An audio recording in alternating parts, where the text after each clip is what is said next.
ಆನೇಕಲ್ ತಾಲೂಕಿನ ಮರಸೂರು ಗೇಟ್ ಬಳಿ ಇರುವ ಸ್ಫೂರ್ತಿ ಗ್ಲೋಬಲ್ ಸ್ಕೂಲ್ ಮತ್ತು ಕಾಲೇಜು ಆವರಣದಲ್ಲಿ ಸ್ಫೂರ್ತಿ ಗ್ಲೋಬಲ್ ಸ್ಕೂಲ್ ಮತ್ತು ಕಾಲೇಜು ಹಾಗೂ ಆನೇಕಲ್ ಚಂದನ ಸೇವಾ ಟ್ರಸ್ಟ್ ವತಿಯಿಂದ ಗಜಶಿಲಾಪುರದ ಸಂಕ್ರಾಂತಿ ಉತ್ಸವ ಕಾರ್ಯಕ್ರಮವನ್ನು ಹಮ್ಮಿಕೊಳ್ಳಲಾಗಿತ್ತು.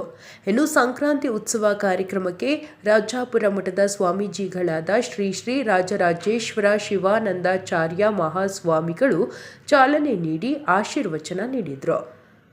ಇನ್ನು ಕಾರ್ಯಕ್ರಮದಲ್ಲಿ ರಾಷ್ಟ್ರೀಯ ಯುವ ಪ್ರಶಸ್ತಿ ಪುರಸ್ಕೃತರಾದ ಡಾಕ್ಟರ್ ಚಿನ್ನಪ್ಪ ಚಿಕ್ಕಹಗಡೆ, ಆನೇಕಲ್ ಬ್ಲಾಕ್ ಕಾಂಗ್ರೆಸ್ ಅಧ್ಯಕ್ಷರಾದ ಹರೀಶ್ ಗೌಡ, ವೀರಶೈವ ಲಿಂಗಾಯತರ ಮಹಾಸಭಾ ಮಾಜಿ ಅಧ್ಯಕ್ಷರಾದ ಬಿಎಸ್ ನೀಲಕಂಠಯ್ಯ, ಸ್ಫೂರ್ತಿ ಗ್ಲೋಬಲ್ ಸ್ಕೂಲ್ ಹಾಗೂ ಕಾಲೇಜಿನ ಮುಖ್ಯಸ್ಥರಾದ ವಿನಯ್ ಗೋಪಾಲ್ ರೆಡ್ಡಿ, ಹಿರಿಯ ಪತ್ರಕರ್ತರಾದ ಕೆ ಚಂದ್ರಶೇಖರ್, ಬನ್ನರುಘಟ್ಟ ಮಂಜುನಾಥ್, ಆದೂರು ಪ್ರಕಾಶ್, ರೈತ ಮುಖಂಡ ಮುರುಗೇಶ್, ಆನೇಕಲ್ ಚಂದನ ಸೇವಾ ಟ್ರಸ್ಟ್ನ ಅಧ್ಯಕ್ಷರಾದ ವಿನಯ್ ಬಾಬು, ಪದಾಧಿಕಾರಿಗಳಾದ ಮಲ್ಲಿಕಾರ್ಜುನ್, ಆರಾಧ್ಯ, ನವೀನ್, ಸಾಗರ್ ಹಾಗೂ ವಿದ್ಯಾರ್ಥಿಗಳು, ಶಿಕ್ಷಕರು ಭಾಗವಹಿಸಿದ್ರು.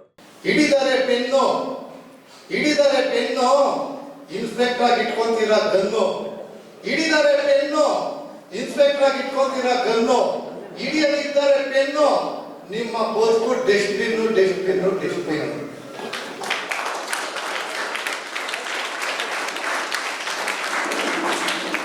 ಶಾಲೆ ಬಿಟ್ಟರೆ ಯಾಮಾರಿ ನೀವು ಆಗ್ತೀರಾ ಸೋಮಾರಿ. ವಿದ್ಯೆ ಇದ್ದರೆ ಒಳ್ಳೆ ಅಧಿಕಾರಿ, ಇಲ್ಲದಿದ್ದರೆ ಬೀದಿ ಬಿಕಾರಿ.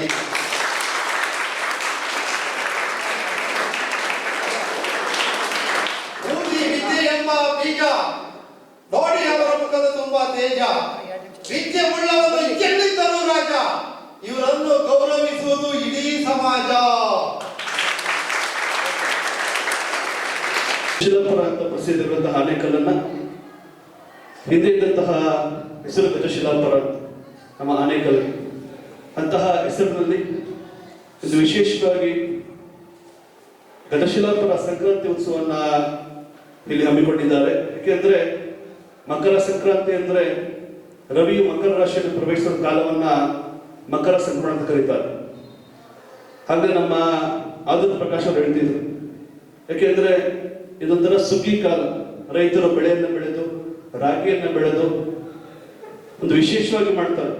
ಈಗೆಲ್ಲ ಏನಾಗಿದೆ ಅಂದ್ರೆ ರಾಗಿ ಕಬ್ಬೆಲ್ಲ ಬೆಳೀತಿದ್ರು. ಯಾಕೆಂದ್ರೆ ಒಂದು ರಾಗಿ ಕಣ್ಜ ಅಂತ ಮಾಡಿ ಅದನ್ನು ವಿಶೇಷವಾಗಿ ಹಬ್ಬದ ರೀತಿ ಎಲ್ಲ ಕೂಡ ಮಾಡ್ತಾ ಇದ್ರು. ಕಬ್ಬನ್ನ ಇಟ್ಟು, ಕಡಲೆಕಾಯನ್ನ ಇಟ್ಟು, ಅವರೆಕಾಯನ್ನ ಇಟ್ಟು ವಿಶೇಷವಾಗಿ ಎಲ್ಲ ಕಡೆ ಮಾಡ್ತಾ ಇದ್ದಾರೆ. ಅಂತಹ ನಿಟ್ಟಲ್ಲಿ ವಿಶೇಷವಾಗಿ ಮಕರ ಸಂಕ್ರಾಂತಿಯ ಸುಗ್ಗಿಯ ಆಚರಣೆಯನ್ನು ಇಂದು ಮಾಡ್ತಾ ಇದ್ದೀರಾ. ಆ ಭಗವಂತ ಎಲ್ರಿಗೂ ಆಯುಸ್ಸು, ಆರೋಗ್ಯ, ಸುಖ, ಶಾಂತಿಯನ್ನ ಕೊಟ್ಟು ಕಾಪಾಡಲಿ. ಎಲ್ಲ ಮಕ್ಕಳು ವಿದ್ಯಾಭ್ಯಾಸ ಅತ್ಯಂತ ಪಂಡಿತರಾಗಲಿ. ಅದಕ್ಕೆ ಹಿರಿಯರು ಹೇಳ್ತಾರೆ, ವಿದ್ಯಾದಾದಾತಿ ವಿನಯಂ ಯಾತಿ ಪಾತ್ರತಾ ಅಂತ. ಯಾಕೆಂದ್ರೆ ಹಾಗೆ ನಮ್ಮ ಆದೂರು ಪ್ರಕಾಶ್ ಅವರು ಹೇಳ್ತಿದ್ರು, ವಿದ್ಯೆ ಇದ್ರೆ ಸಾಕು, ಜೊತೆಯಲ್ಲಿ ಸಂಸ್ಕಾರ ಕೂಡ ಬಹಳ ಮುಖ್ಯ. ಯಾಕೆಂದ್ರೆ ಅವ್ರು ಉದಾಹರಣೆ ಕೊಟ್ಟು ಹೇಳಿದ್ರು, ಎದ್ದಂತ ತಂದೆ ತಾಯಿರನ್ನ ಮಕ್ಕಳಿಗೋಸ್ಕರ ಕಷ್ಟಪಟ್ಟು ಮೇಲೆ ಓದಿಸ್ತಾರೆ, ಬೆಳೆಸ್ತಾರೆ. ನೀವೆಲ್ಲ ಫಾರಿನ್ ಹೋಗ್ತೀರಾ, ಸತ್ತಂತ ಸಂದರ್ಭದಲ್ಲಿ ಯಾರು ಕೂಡ ಮಕ್ಕಳೇ ಬರೋದಿಲ್ಲ ಅಂದ್ರೆ ಅಂತ ಮಕ್ಕಳು ಏನಕ್ಕೆ ಬೇಕು ಅಂತ. ಯಾಕೆಂದ್ರೆ ತಂದೆ ತಾಯಿ ಮಕ್ಕಳಿಗೋಸ್ಕರ ಕಷ್ಟಪಡ್ತಾರೆ. ನಮ್ಗೆ ಊಟ ಇಲ್ಲ ಅಂದ್ರೂ ಕೂಡ ಮಕ್ಕಳು ಚೆನ್ನಾಗಿದೆ ಅಂತ ಅತ್ಯಂತ ಕಷ್ಟಪಟ್ಟು ಮಕ್ಕಳಿಗೋಸ್ಕರ ತಮ್ಮ ಜೀವನ ಮುಡುಪಾಗಿರ್ತಾರೆ. ಅದೇ ರೀತಿಯಲ್ಲಿ ಮಕ್ಕಳು ಕೂಡ ಎತ್ತಂತ ತಂದೆ ತಾಯಿಯಂದ್ರನ್ನ ವಯಸ್ಸಾದ ಸಂದರ್ಭದಲ್ಲಿ ಅವರನ್ನೇ ತಂದೆ ತಾಯಿಯಂದ್ರ ಮಕ್ಕಳನ್ನಾಗಿ ನೋಡಬೇಕು. ಯಾಕೆಂದ್ರೆ ನೀವು ಮಕ್ಕಳಾಗಿದ್ದಾಗ ಅವ್ರ ತಂದೆ ತಾಯಿಯಂದ್ರು ನಿಮ್ಮನ್ನ ಸಾಕಿರ್ತಾರೆ, ಅವ್ರ ವಯಸ್ಸಾದ ಮಕ್ಕಳಾಗ್ತಾರೆ. ಯಾಕೆಂದ್ರೆ ವಯಸ್ಸಾಗ್ತಾ ಆಗ್ತಾ ಆಗ್ತಾ ಮಕ್ಕಳ ತರ ಹೋಗ್ತಾರೆ ತಂದೆ ತಾಯಿಯಂದ್ರು. ಅವರನ್ನು ಕೂಡ ನೀವು ಸೇವೆ ಮಾಡುವಂತಹ ಶಕ್ತಿ ಭಗವಂತ ಎಲ್ರೂ ಕೂಡ ಕೊಡೋದಿಲ್ಲ. ಯಾಕೆಂದ್ರೆ ತಂದೆ ತಾಯಿ ಸೇವೆ ಮಾಡೋ ಭಾಗ್ಯ ಎಲ್ರೂ ಕೂಡ ಭಗವಂತ ಕೊಡೋದಿಲ್ಲ. ನಮ್ಮ ತಮಿಳುನಾಡು ಭಾಗದಲ್ಲಿ ನಮ್ಮ ನೀಲಕಂಠವರೆಲ್ಲ ಹೋಗಿದ್ರೆ 105 ವರ್ಷ ಅಂತಹ ತಾಯಿಯ ಸೇವೆ ಮಾಡುವಂತಹ ಭಾಗ್ಯ ಅವರಿಗೆ ಸಿಕ್ಕಿತ್ತು. ಅಂತ ನಿಟ್ಟಿನಲ್ಲಿ ಎಲ್ಲ ಮಕ್ಕಳು ಕೂಡ ಎಲ್ಲರೂ ಕೂಡ ವಿದ್ಯಾವಂತರಾಗಿ ಪ್ರತಿಭಾವಂತರಾಗಿ, ಜೊತೆಯಲ್ಲಿ ಸಂಸ್ಕಾರ ಕೂಡ ಬಹಳ ಮುಖ್ಯ. ಯಾಕೆಂದ್ರೆ ನಮ್ಮ ಧರ್ಮ, ನಮ್ಮ ಆಚರಣೆ ಎಲ್ಲರೂ ಕೂಡ ಪಾಲನೆ ಮಾಡಬೇಕು. ಅಂತ ನಿಟ್ಟಿನಲ್ಲಿ ಇಂದು ವಿಶೇಷವಾಗಿ ಆನೇಕಲ್ ಚಂದನ ಸೇವಾ ಟ್ರಸ್ಟ್ ವತಿಯಿಂದ ಮತ್ತು ಸ್ಫೂರ್ತಿ ಗ್ಲೋಬಲ್ ಶಾಲೆ ಮತ್ತು ಕಾಲೇಜಿನಿಂದ ವಿಶೇಷವಾಗಿ ಗಜಶಿಲಾಪುರ ಸಂಕ್ರಾಂತೋತ್ಸವನ್ನ ಏರ್ಪಾಡು ಮಾಡಿದ್ದಾರೆ. ಯಾಕೆಂದ್ರೆ ಸ್ಫೂರ್ತಿ ಕಾಲೇಜಲ್ಲಿ ಎಲ್ಲರೂ ಕೂಡ ಸಾಕಷ್ಟು ಜನ ಸಾವಿರಾರು ಸಂಖ್ಯೆಯಲ್ಲಿ ವಿದ್ಯಾಭ್ಯಾಸ ಮಾಡ್ತಾ ಇದ್ದೀರಾ. ಒಳ್ಳೆಯ ಶೈಕ್ಷಣಿಕವಾದಂತಹ ವಿದ್ಯೆಯನ್ನು ನೀಡ್ತಾ ಬಂದಿದ್ದಾರೆ. ಜೊತೆಯಲ್ಲಿ ನಮ್ಮ ಆನೇಕಲ್ ಚಂದನ ಸೇವಾ ಟ್ರಸ್ಟ್ ಅವರು, ಆಮೇಲೆ ನಮ್ಮ ಆದೂರ್ ಪ್ರಕಾಶ್ ಅವರು ಹೇಳ್ತಿದ್ರು, ನಮ್ಮ ಮಲ್ಲಿಕಾರ್ಜುನ್ ಅವ್ರಿಗೆ ಒಂದು ಆಸೆ ಇದೆ, ಕೈಲಾಂತ ಸೇವೆ ಮಾಡಬೇಕು. ಯಾಕೆಂದ್ರೆ ಅವ್ರ ಜೊತೆಯಲ್ಲಿ ನಮ್ಮ ನವೀನ್ ಶೆಟ್ಟಿ ಅವರು, ಸಾಗರ್ ಆಗಿರ್ಬೋದು, ಜೊತೆಯಲ್ಲಿ ನಮ್ಮ ಆದೂರ್ ಪ್ರಕಾಶ್ ಎಲ್ಲರೂ ಕೂಡ ಒಂದು ಸೇವೆ ಮಾಡೋ ನಿಟ್ಟಿನಲ್ಲಿ ಅವರೆಲ್ಲೂ ಕೂಡ ಪರಿಸಲಿದ್ದಾರೆ. ಆದರೂ ಕೂಡ ಪತ್ರಿಕಾ ಮಾಧ್ಯಮ, ದೃಶ್ಯ ಮಾಧ್ಯಮ ಇದ್ರೂ ಕೂಡ ಮಕ್ಕಳಿಗೆ ಒಂದು ಸಮಾಜ ಸೇವೆ ಮಾಡುವಂತಹ ನಿಟ್ಟಿನಲ್ಲಿ ಅವರ ಒಂದು ಪುಸ್ತಕವನ್ನ, ಪ್ಯಾಡನ್ನ, ಪೆನ್ನನ್ನ ಪ್ರತಿ ಮಕ್ಕಳು ಕೂಡ ಕೊಡ್ತಾ ಬಂದಿದ್ದಾರೆ. ಅಂತ ಸೇವೆ ಮಾಡುವಂತ ಶಕ್ತಿ ಭಗವಂತ ಅವರಿಗೆ ಇನ್ನು ಹೆಚ್ಚಿನ ರೀತಿಯಲ್ಲಿ ಅವರು ಭಗವಂತ ಕೊಟ್ಟು ಕಾಪಾಡಿ ಎಲ್ಲ ಮಕ್ಕಳಿಗೆ ಒಳ್ಳೆಯ ಸಂಸ್ಕಾರವಂತರಾಗಿ ಬೆಳೆಯಲಿ. ನಮ್ಮ ಧರ್ಮಾಂತರ ಎಲ್ಲರೂ ಕೂಡ ಸಾಗೋಣ. ಎಲ್ಲರೂ ಕೂಡ ಸಂಕ್ರಾಂತಿ ಶುಭಾಶಯ ಹೇಳುತ್ತೆ. ಎಲ್ಲ ವೇದಿಕೆಯಲ್ಲಿರುವಂತಹ ಎಲ್ಲ ಗಣ್ಯರಿಗೂ ವಂದಿಸ್ತಾ ಎರಡು ಮಾತನ್ನ ಹೇಳೋದಕ್ಕೆ ಇಷ್ಟಪಡ್ತೀನಿ. ಮೊದಲನೇದಾಗಿ ನಾವೇನು ಹೊಸ ವರ್ಷನ ಅದ್ದೂರಿಯಾಗಿ ಆಚರಣೆ ಮಾಡ್ಕೊಂಡ್ವಿ, ರಿಸೀವ್ ಮಾಡ್ಕೊಂಡಿದ್ವಿ ಅಲ್ವಾ 26ನೇ ಇಸ್ವಿಯನ್ನ ಅಲ್ವಾ. ಯಾವತ್ತು ಮಾಡಿದ್ರಿ? ಡಿಸೆಂಬರ್ 31ನೇ ತಾರೀಕು. ಯಾರು ಎಲ್ಲ ಮೊಬೈಲ್ಗಳ ಪಕ್ಕದಲ್ಲೇ ಇಟ್ಕೊಂಡು 12 ಗಂಟೆ 1 ನಿಮಿಷ ಆಗಲಿ ಅಂತ ಕಾಯ್ತಾ ಇದ್ವಿ. ಎಲ್ಲರೂ ಏನು ಪಟ ಪಟ ಪಟ ಪಟ ಅಂತ ವಿಷಸ್ನ ಹೇಳ್ಕೊಂಡ್ವಿ, ಕೆಲವು ರೀಲ್ಸ್ನೆಲ್ಲ ಶೇರ್ ಮಾಡ್ಕೊಂಡ್ವಿ, ಸ್ಟೇಟಸ್ಗಳು ಹಾಕ್ಕೊಂಡ್ವಿ, ಇನ್ಸ್ಟಾದಲ್ಲಿ ಅಪ್ಲೋಡ್ ಮಾಡ್ಕೊಂಡ್ವಿ ಅಲ್ವಾ. ಅದು ಏನಾಗ್ತಿದೆ ಅಂತ ಹೇಳಿದ್ರೆ ನಮ್ಮ ವ್ಯವಸ್ಥೆ ತುಂಬ ಬದಲಾಗ್ತಾ ಇದೆ. ಆ್ಯಕ್ಚುಲಿ ವಾಸ್ತವವಾಗಿ ಹೇಳಬೇಕು ಅಂತ ಹೇಳಿದ್ರೆ ಹೊಸ ವರ್ಷ ಇವತ್ತು ಬರ್ತಾ ಇದೆ. ಅದು ಕೇವಲ ಹಿಂದೂಗಳಿಗೆ ಅಥವಾ ಯಾವುದೋ ಒಂದು ಧರ್ಮಕ್ಕೆ, ಜಾತಿಗೆ ಸಂಬಂಧಪಟ್ಟಿರುವಂತಹ ಹೊಸ ವರ್ಷ ಇದಲ್ಲ. ಯಾಕಂತ ಹೇಳಿದ್ರೆ ನಮ್ಮ ಸಾವಿರಾರು ವರ್ಷಗಳ ಹಿಂದೆ ಬದುಕಿದಂತಹ ನಮ್ಮ ಪೂರ್ವಿಕರಿದ್ದಾರಲ್ಲ, ಆ ಪೂರ್ವಿಕರು ಬದುಕ್ತಾ ಇದ್ದಿದ್ದು ಕೇವಲ ಪ್ರಕೃತಿ ಜೊತೆಯಲ್ಲಿ. ಆ ಪ್ರಕೃತಿ ಇವತ್ತು ಬದಲಾವಣೆ ಆಗ್ತಿರೋದು ನಾವು ಗಮನಿಸಬೇಕಾಗತ್ತೆ. ಡಿಸೆಂಬರ್ 31 ಪ್ರಕೃತಿ ಯಾವುದೇ ರೀತಿಯಾದಂಥ ಬದಲಾವಣೆ ಆಗೋದಿಲ್ಲ. ಇವತ್ತು ಸಂಕ್ರಮಣ, ಸೂರ್ಯ ತನ್ನ ದಿಕ್ಕನ್ನ ಬದಲಾಯಿಸ್ತಿರುವಂತಹ ಮೊದಲನೇ ದಿನ ಇವತ್ತು ಸಂಕ್ರಮಣ. ಹೇಗೆ ಅಂತ ಹೇಳಿದ್ರೆ ಇಲ್ಲಿವರೆಗೂ ಕಳೆದ ಒಂದು 6 ತಿಂಗಳು ನಾವೆಲ್ಲ ನೋಡಿದೀವಿ, ಕತ್ತಲು ಹೆಚ್ಚಾಗಿರ್ತಾ ಇತ್ತು, ಬೇಗ 6 ಗಂಟೆಗೆಲ್ಲ ಕತ್ಲ ಹೋಗ್ತಾ ಇತ್ತು. ಆದ್ರೆ ಇವತ್ತಿಂದ ವರ್ಷ 7 ಗಂಟೆ ಆದ್ರೂ ಸಹ ಕತ್ತಲು ಆಗೋದಿಲ್ಲ, ಅಂದ್ರೆ ಹಗಲು ಜಾಸ್ತಿ ಇರುತ್ತೆ. ಅಂದ್ರೆ ಪ್ರಕೃತಿಯಲ್ಲಿ ಆಗುವಂತ ಮುಖ್ಯವಾದಂತ ಬದಲಾವಣೆಯೇ ನಾವು ಒಂದು ಹೊಸ ವರ್ಷ ಅಂತ ತಗೊಳ್ಳುವಂಥದ್ದು.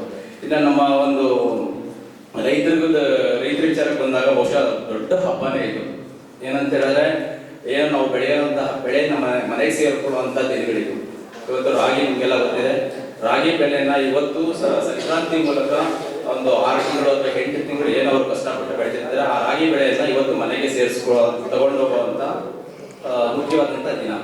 ಹಾಗಾಗಿ ಇವತ್ತಿಂದ ನಾವು ಹೊಸ ವರ್ಷನ ಆಚರಣೆ ಮಾಡಿಕೊಂಡು ಹೊಸ ದಿಕ್ಕಿಗೆ ಹೋಗ್ಬೇಕಾದಂಥದ್ದು. ಮತ್ತೆ ಸಂಕ್ರಾಂತಿ ಅನ್ನೋದು ಇಡೀ ಬಹುಶಃ ಬಹುತೇಕ ಭಾರತದಲ್ಲಿ ಎಲ್ಲಾ ರಾಜ್ಯಗಳಲ್ಲೂ ಸಹ ವಿಭಿನ್ನವಾಗಿ ಆಚರಣೆ ಮಾಡುವಂತಹ ಒಂದು ಹಬ್ಬ. ಯಾಕೆ ಎಲ್ಲೆಡೆಯಲ್ಲೂ ಸಹ ಒಂದೇ ದಿನ ಒಂದೇ ರೀತಿಯಾದಂತಹ ಹಬ್ಬನ ಆಚರಣೆ ಮಾಡ್ತಿದ್ದಾರೆ ಅಂತ ಹೇಳಿದ್ರೆ ನಾವೆಲ್ಲ ಅದನ್ನ ಗಂಭೀರವಾಗಿ ಗಮನಿಸಬೇಕಾಗತ್ತೆ. ಅವತ್ತೇ ನಮ್ಗೆಲ್ಲರಿಗೂ ಸಹ ಹೊಸ ವರ್ಷ ಆಗುತ್ತೆ. പക്ഷെ ನಿಮ್ಗೆ ಪಕ್ಕದಲ್ಲಿ ನಮ್ಮ ತಮಿಳುನಾಡಿದೆ. ತಮಿಳುನಾಡಲ್ಲಿ ತುಂಬಾ ದೊಡ್ಡ ಹಬ್ಬ ಪೊಂಗಲ್ ಅನ್ನೋದು.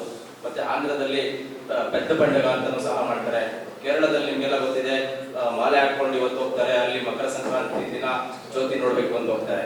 ಹಾಗೆ ಪ್ರತಿಯೊಂದು ರಾಜ್ಯಗಳಲ್ಲೂ ತನ್ನದೇ ಆದಂತಹ ವಿಭಿನ್ನವಾದಂತಹ ಒಂದು ಆಚರಣೆಗಳನ್ನ ಮಾಡ್ಕೊಂಡು ಬರ್ತಾರೆ. ಅದು ಸಂಕ್ರಾಂತಿ ಮೂಲಕನೇ. ಅದು ಹೇಗಾಗತ್ತೆ ಅಂತ ಹೇಳಿದ್ರೆ ಅದು ಪ್ರಕೃತಿಲಾಗಿರುವಂತಹ ಒಂದು ಬದಲಾವಣೆ. ನಾವು ಅತಿ ಹೆಚ್ಚು ಪ್ರಕೃತಿ ಜೊತೆಯಲ್ಲಿ ನಾವು ಬದುಕ್ತಿದ್ದೀನಿ ಅಂತ ಹೇಳಿದ್ರೆ ಖಂಡಿತ ನಮ್ಗೆ ಅದು ಒಳ್ಳೆ ಆರೋಗ್ಯ ಕೊಡುವಂತಹ ಒಂದು ಸಂಗತಿ ಆಗುತ್ತೆ. ಒಂದು ಸಣ್ಣ ಉದಾಹರಣೆ ಕೊಡ್ತೀನಿ. ಪ್ರಕೃತಿ ಜೊತೆಗೆ ಪ್ರಾಣಿ ಪಕ್ಷಿಗಳು ಹೇಗೆ ಬದುಕ್ತವೆ, ಮನುಷ್ಯರು ಹೇಗೆ ಬದುಕ್ತವೆ ಅನ್ನೋದಕ್ಕೆ ಒಂದು ಎಲ್ಲರಿಗೂ ಗೊತ್ತಿರುವಂತ ನಿದರ್ಶನ ಏನಂತಾರೆ. ವರ್ಷ ನಿಮ್ಗೆಲ್ಲ ಗೊತ್ತಿದೆ, ಸಂಜೆ ಸೂರ್ಯ ಅಸ್ತ ಆಗ್ತಿದ್ದಂಗೆ ಪಕ್ಷಿಗಳೆಲ್ಲ ಹೋಗಿ ತಮ್ಮ ಗೂಡುಗಳನ್ನ ಸೇರ್ಕೊಳ್ಳುತ್ತೆ. ತಾವೆಲ್ಲ ಗಮನಿಸಿದೀರ ಅನ್ಕೊಳ್ತೀನಿ. ಏನಕ್ಕೆ ಅಂತ ಹೇಳಿದ್ರೆ ಹಿಂದಿನಿಂದ ವಾಡಿಕೆ ಏನಾಗಿತ್ತು ಅಂತ ಹೇಳಿದ್ರೆ ಸೂರ್ಯ ಉದಯ ಆಗ್ತಿದ್ದಂಗೆ ಪ್ರಕೃತಿ ಜೊತೆ ಒಡನಾಡ್ಕೊಂಡಿದ್ದಂತಹ ಪ್ರಾಣಿ ಪಕ್ಷಿಗಳು ತನ್ನ ದಿನಚರಿಯನ್ನ ಬೆಳಗಿನ ಚಟುವಟಿಕೆಗಳನ್ನ ಆರಂಭಿಸ್ತಾ ಇದ್ವು. ಅಂದ್ರೆ ಪ್ರಕೃತಿಯೊಂದಿಗೆ ಅವು ನಿಧಾನವಾಗಿ ನಮ್ಮ ಬದುಕುಗಳನ್ನ ಕಟ್ಕೊಳ್ತಾ ಇದ್ವು. ಆದ್ರೆ ಇವತ್ತು ನಾವೇನ್ ಮಾಡ್ತಿದೀವಿ, 6 ಗಂಟೆ ಆದ್ರೂ ಮನೆ ಸೇರಲ್ಲ, 7 ಗಂಟೆ ಆದ್ರೆ ಪಾರ್ಟಿ, ಪಬ್ಬು, ಕ್ಲಬ್ಬು, ಡ್ಯಾನ್ಸು ಇದನ್ನ ಮಾಡ್ತಿದ್ವಿ. ಮಲಗೋದು ರಾತ್ರಿ 1 ಗಂಟೆಗೆ, ಬೆಳಗ್ಗೆ ಎದ್ದೋಳೋದು ರಾತ್ರಿ 10 ಗಂಟೆಗೆ. ಅಂದ್ರೆ ಎಷ್ಟು ನಾವು ಪ್ರಕೃತಿನ ವಿರುದ್ಧವಾಗಿ ಇವತ್ತು ನಾವು ಬದುಕನ್ನ ರೂಪಿಸ್ಕೊಳ್ತಿದೀವಿ ಅನ್ನೋದಾಯ್ತು ಅಂತ ಹೇಳಿದ್ರೆ ಇವತ್ತು ನಮ್ಮ ಬದುಕುಗಳಿಗೆ ಆರೋಗ್ಯದಲ್ಲಾಗುವಂತಹ ಏರುಪೇರಾಗಲಿ ಇರ್ಬೋದು ಅಥವಾ ನಮ್ಮ ಮಾನಸಿಕ ಒತ್ತಡಗಳಿಗಾಗಿರ್ಬೋದು, ಇದೆಲ್ಲನೂ ಕಾರಣ ನಾವು ಪ್ರಕೃತಿನ ಬಿಟ್ಟು ಬದುಕ್ತಿದೀವಿ ಅನ್ನೋದು. ಹಿಂದೆ ನಮ್ಮ ರೈತರು, ಬಹಳಷ್ಟು ಜನ ರೈತರು ಗೊತ್ತಿರುತ್ತೆ, ಯಾವತ್ತು ಅವರು 8 ಗಂಟೆವರೆಗೂ ಮಲ್ಕೊಳ್ಳುವಂತ ವ್ಯವಸ್ಥೆ ಇರಲಿಲ್ಲ. ಅವರು ಏನ್ ಸೂರ್ಯ ಉದಯ ಆಗ್ತಿದ್ದಾನೆ ಅಂತ ಹೇಳಿದ ಕೂಡಲೇ ಅವ್ರು ಬೆಳಗಿನ ಹೊರಟು ಬಿಡ್ತಿದ್ರು ಮನೆಗಳಿಂದ. ಅವ್ರೇನೋ ದಿನನಿತ್ಯ ಕಾರ್ಯಚಟುವಟಿಕೆಗಳಲ್ಲಿ ತೊಡಸ್ಕೊಳ್ತಾ ಇದ್ರು. ಪ್ರಾಣಿ ಪಕ್ಷಿಗಳು ಇವತ್ತಿಗೂ ಅದನ್ನು ಪಾಲನೆ ಮಾಡ್ತಿದೆ, ನಾವುಗಳು ಮಾತ್ರ ಪಾಲನೆ ಮಾಡ್ತಿಲ್ಲ. ಪ್ರಾಣಿ ಪಕ್ಷಿಗಳು ನೆಮ್ಮದಿಯಾಗಿ ಸಂತೋಷವಾಗಿದ್ದಾವೆ, ಬಟ್ ನಾವುಗಳು ನೆಮ್ಮದಿ ಸಂತೋಷ ಯಾವುದೂ ಇಲ್ಲ. ಇದು ನಾವು ಏನ್ ಹೇಳಕ್ ಬರ್ತೀವಿ ಅಂತ ಹೇಳಿದ್ರೆ, ಜಸ್ಟ್ ನಾವು ಪ್ರಕೃತಿಯೊಂದಿಗೆ ನಾವು ಯಾವತ್ತು ಎಲ್ಲಿವರೆಗೂ ಸಹಬಾಳ್ವೆಯಿಂದ ಇರ್ತೀವೋ ಅವತ್ತು ನಾವು ಆರೋಗ್ಯವಾಗಿರ್ತೀವಿ. ಹಿಂದೆ ನಮ್ಮ ಪೂರ್ವಿಕರೆಲ್ಲ 100 ವರ್ಷ ಬದುಕ್ತಿದ್ರು.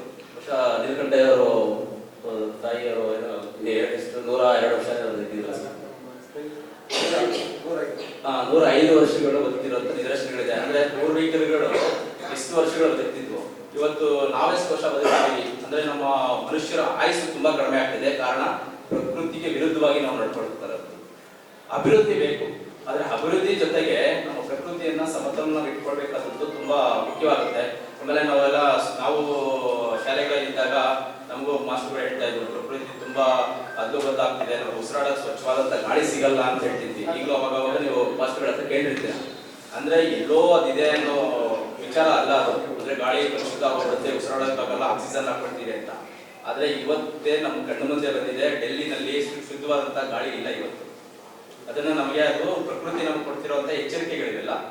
ಇದನ್ನ ನಾವು ಅರ್ಥ ಮಾಡ್ಕೊಳ್ಳದೇನೆ ನಮ್ಮ ಪರಿಸರವನ್ನಾಗ್ಲಿ ನಮ್ಮ ಪ್ರಕೃತಿನಾಗ್ಲಿ ಅದನ್ನ ನೋಡ್ಕೊಂಡಿಲ್ಲ ಅಂತ ಹೇಳಿದ್ರೆ, ಡೆಲ್ಲಿನಾಗಿರುವಂತಹ ಬದಲಾವಣೆ ಆನೇಕಲ್ ಬರುವಂತ ದೂರ ದಿನಗಳು ಏನಿಲ್ಲ, ತುಂಬಾ ದೂರ ಏನಿಲ್ಲ.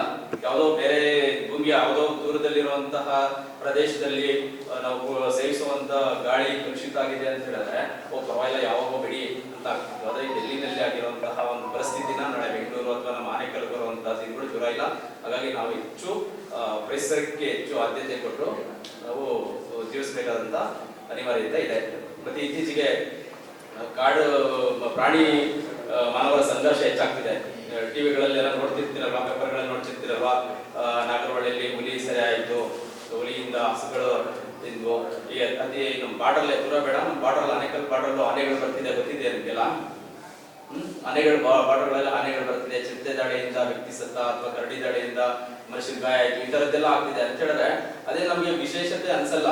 ಅಂದ್ರೆ ಹಿಂದಿನ ನಮ್ಮ ಪೂರ್ವಿಕರೆಲ್ಲ ಕಾಡಲ್ಲಿದ್ದಾಗ ಅದೇ ಪ್ರಾಣಿಗಳು ಅದೇ ವನ್ಯಜೀವಿಗಳ ಜೊತೆಗೆ ಸಹಬಾಳ್ವೆಯಿಂದ ಬದುಕ್ತಿದ್ರು. ಅವ್ರು ಹೇಗೆ ಕಾಡಲ್ಲೇ ಅವ್ರು ಬದುಕ್ತಿದ್ರು ಅಂದ್ರೆ, ನಾವು ಇವತ್ತು ನಾಡಲ್ಲಿ ಬದುಕಿ ಕಾಡು ಪ್ರಾಣಿಗಳ ಜೊತೆ ಸಂಘರ್ಷ ಎದುರಿಸ್ತಾ ಇದೀವಿ ಅಂತ ಹೇಳಿದ್ರೆ ಆ ಪ್ರಾಣಿಗಳ ಬಗ್ಗೆ ನಾವು ಅರಿವನ್ನ ತಗೊಳ್ತಾ ಇಲ್ಲ. ಅದು ಒಂದು ವೈಫಲ್ಯನೇ ನಮ್ಗೆ ಇವತ್ತು ಸಂಘರ್ಷಕ್ಕೆ ಕಾರಣ ಆಗ್ತಿದೆ. ಜನ್ಮದಿನವನ್ನ ಇಡೀ ಭಾರತ ದೇಶ ಯುವ ದಿನವಾಗಿ ಆಚರಣೆ ಮಾಡಿದೆ. ಹಾಗಾಗಿ ಇಲ್ಲಿ ಇರ್ತಕ್ಕಂಥ ಎಲ್ರಿಗೂ ಕೂಡ, ಇಂದಿಗೂ ಕೂಡ ನಿಮ್ಮೆಲ್ಲರಿಗೂ ಯುವ ದಿನಾಚರಣೆಯ ಶುಭಾಶಯಗಳನ್ನು ಕೊಡ್ತಾ, ಯಾಕಂತ ಹೇಳಿದ್ರೆ ಇಡೀ ವಿಶ್ವದಲ್ಲೇ ಅತಿ ಹೆಚ್ಚು ಯುವ ಜನತೆಯನ್ನು ಹೊಂದಿರತಕ್ಕಂಥ ದೇಶ ಯಾವತ್ತು ಅಂತ ಹೇಳಿದ್ರೆ ಅದು ಭಾರತ ದೇಶ. ಆದರೆ ಈ ಯುವ ಜನತೆಯನ್ನ ನಾವು ಸಮಾಜ ಕಟ್ತಕ್ಕಂಥ ಮತ್ತು ದೇಶ ಕಟ್ತಕ್ಕಂಥ ಕೆಲಸ ಕಾರ್ಯದಲ್ಲಿ ಗುರು ಪರಂಪರೆ ಮತ್ತು ಸಮುದಾಯ ಮತ್ತು ನಮ್ಮ ವ್ಯವಸ್ಥೆ ಆ ಯುವಕರಿಗೆ ಸರಿಯಾದ ಮಾರ್ಗದರ್ಶನ ಮಾಹಿತಿಯನ್ನು ಕೊಟ್ಟು ನಮ್ಮ ಬಲಿಷ್ಠ ಭಾರತವನ್ನು ಕಟ್ಟಲಿಕ್ಕೆ ಏನೆಲ್ಲ ಕೊಡಬೇಕು ಅಂತಕ್ಕಂಥದ್ದು ಹಲವಾರು ಕಾರ್ಯಕ್ರಮಗಳು ಒಂದು ನಿಮಿತ್ತ. ಇವತ್ತು ಸಂಕ್ರಾಂತಿ ಹಬ್ಬದ ನಿಮಿತ್ತ ಕಾರ್ಯಕ್ರಮದಲ್ಲಿ ಎಲ್ಲರೂ ಸೇರ್ಕೊಂಡು ಉದ್ದೇಶ ಏನಂತ ಹೇಳಿದ್ರೆ, ವಿದ್ಯಾರ್ಜನೆ ಮಾಡ್ತಕ್ಕಂಥ ಸಂದರ್ಭದಲ್ಲಿ ನಮಗೆ ಹಲವು ರೀತಿಯ ಮಾಹಿತಿಗಳನ್ನ ನಮ್ಮ ಜೀವನದಲ್ಲಿ ಅಳವಡಿಸ್ಕೊಳ್ತಕ್ಕಂಥದ್ದು. ಈಗ ಹೇಳಿದ್ರು, ಪರಿಸರದ ಬಗ್ಗೆ ಹೇಳಿದ್ರು, ನಮ್ಮ ಸಂಸ್ಕೃತಿ ಬಗ್ಗೆ ಹೇಳಿದ್ರು, ನಮ್ಮ ಪೂರ್ವಿಕರ ಬಗ್ಗೆ ಹೇಳಿದ್ರು, ನಮ್ಮ ಆಚಾರ ವಿಚಾರಗಳ ಬಗ್ಗೆ ಹೇಳಿದ್ರು.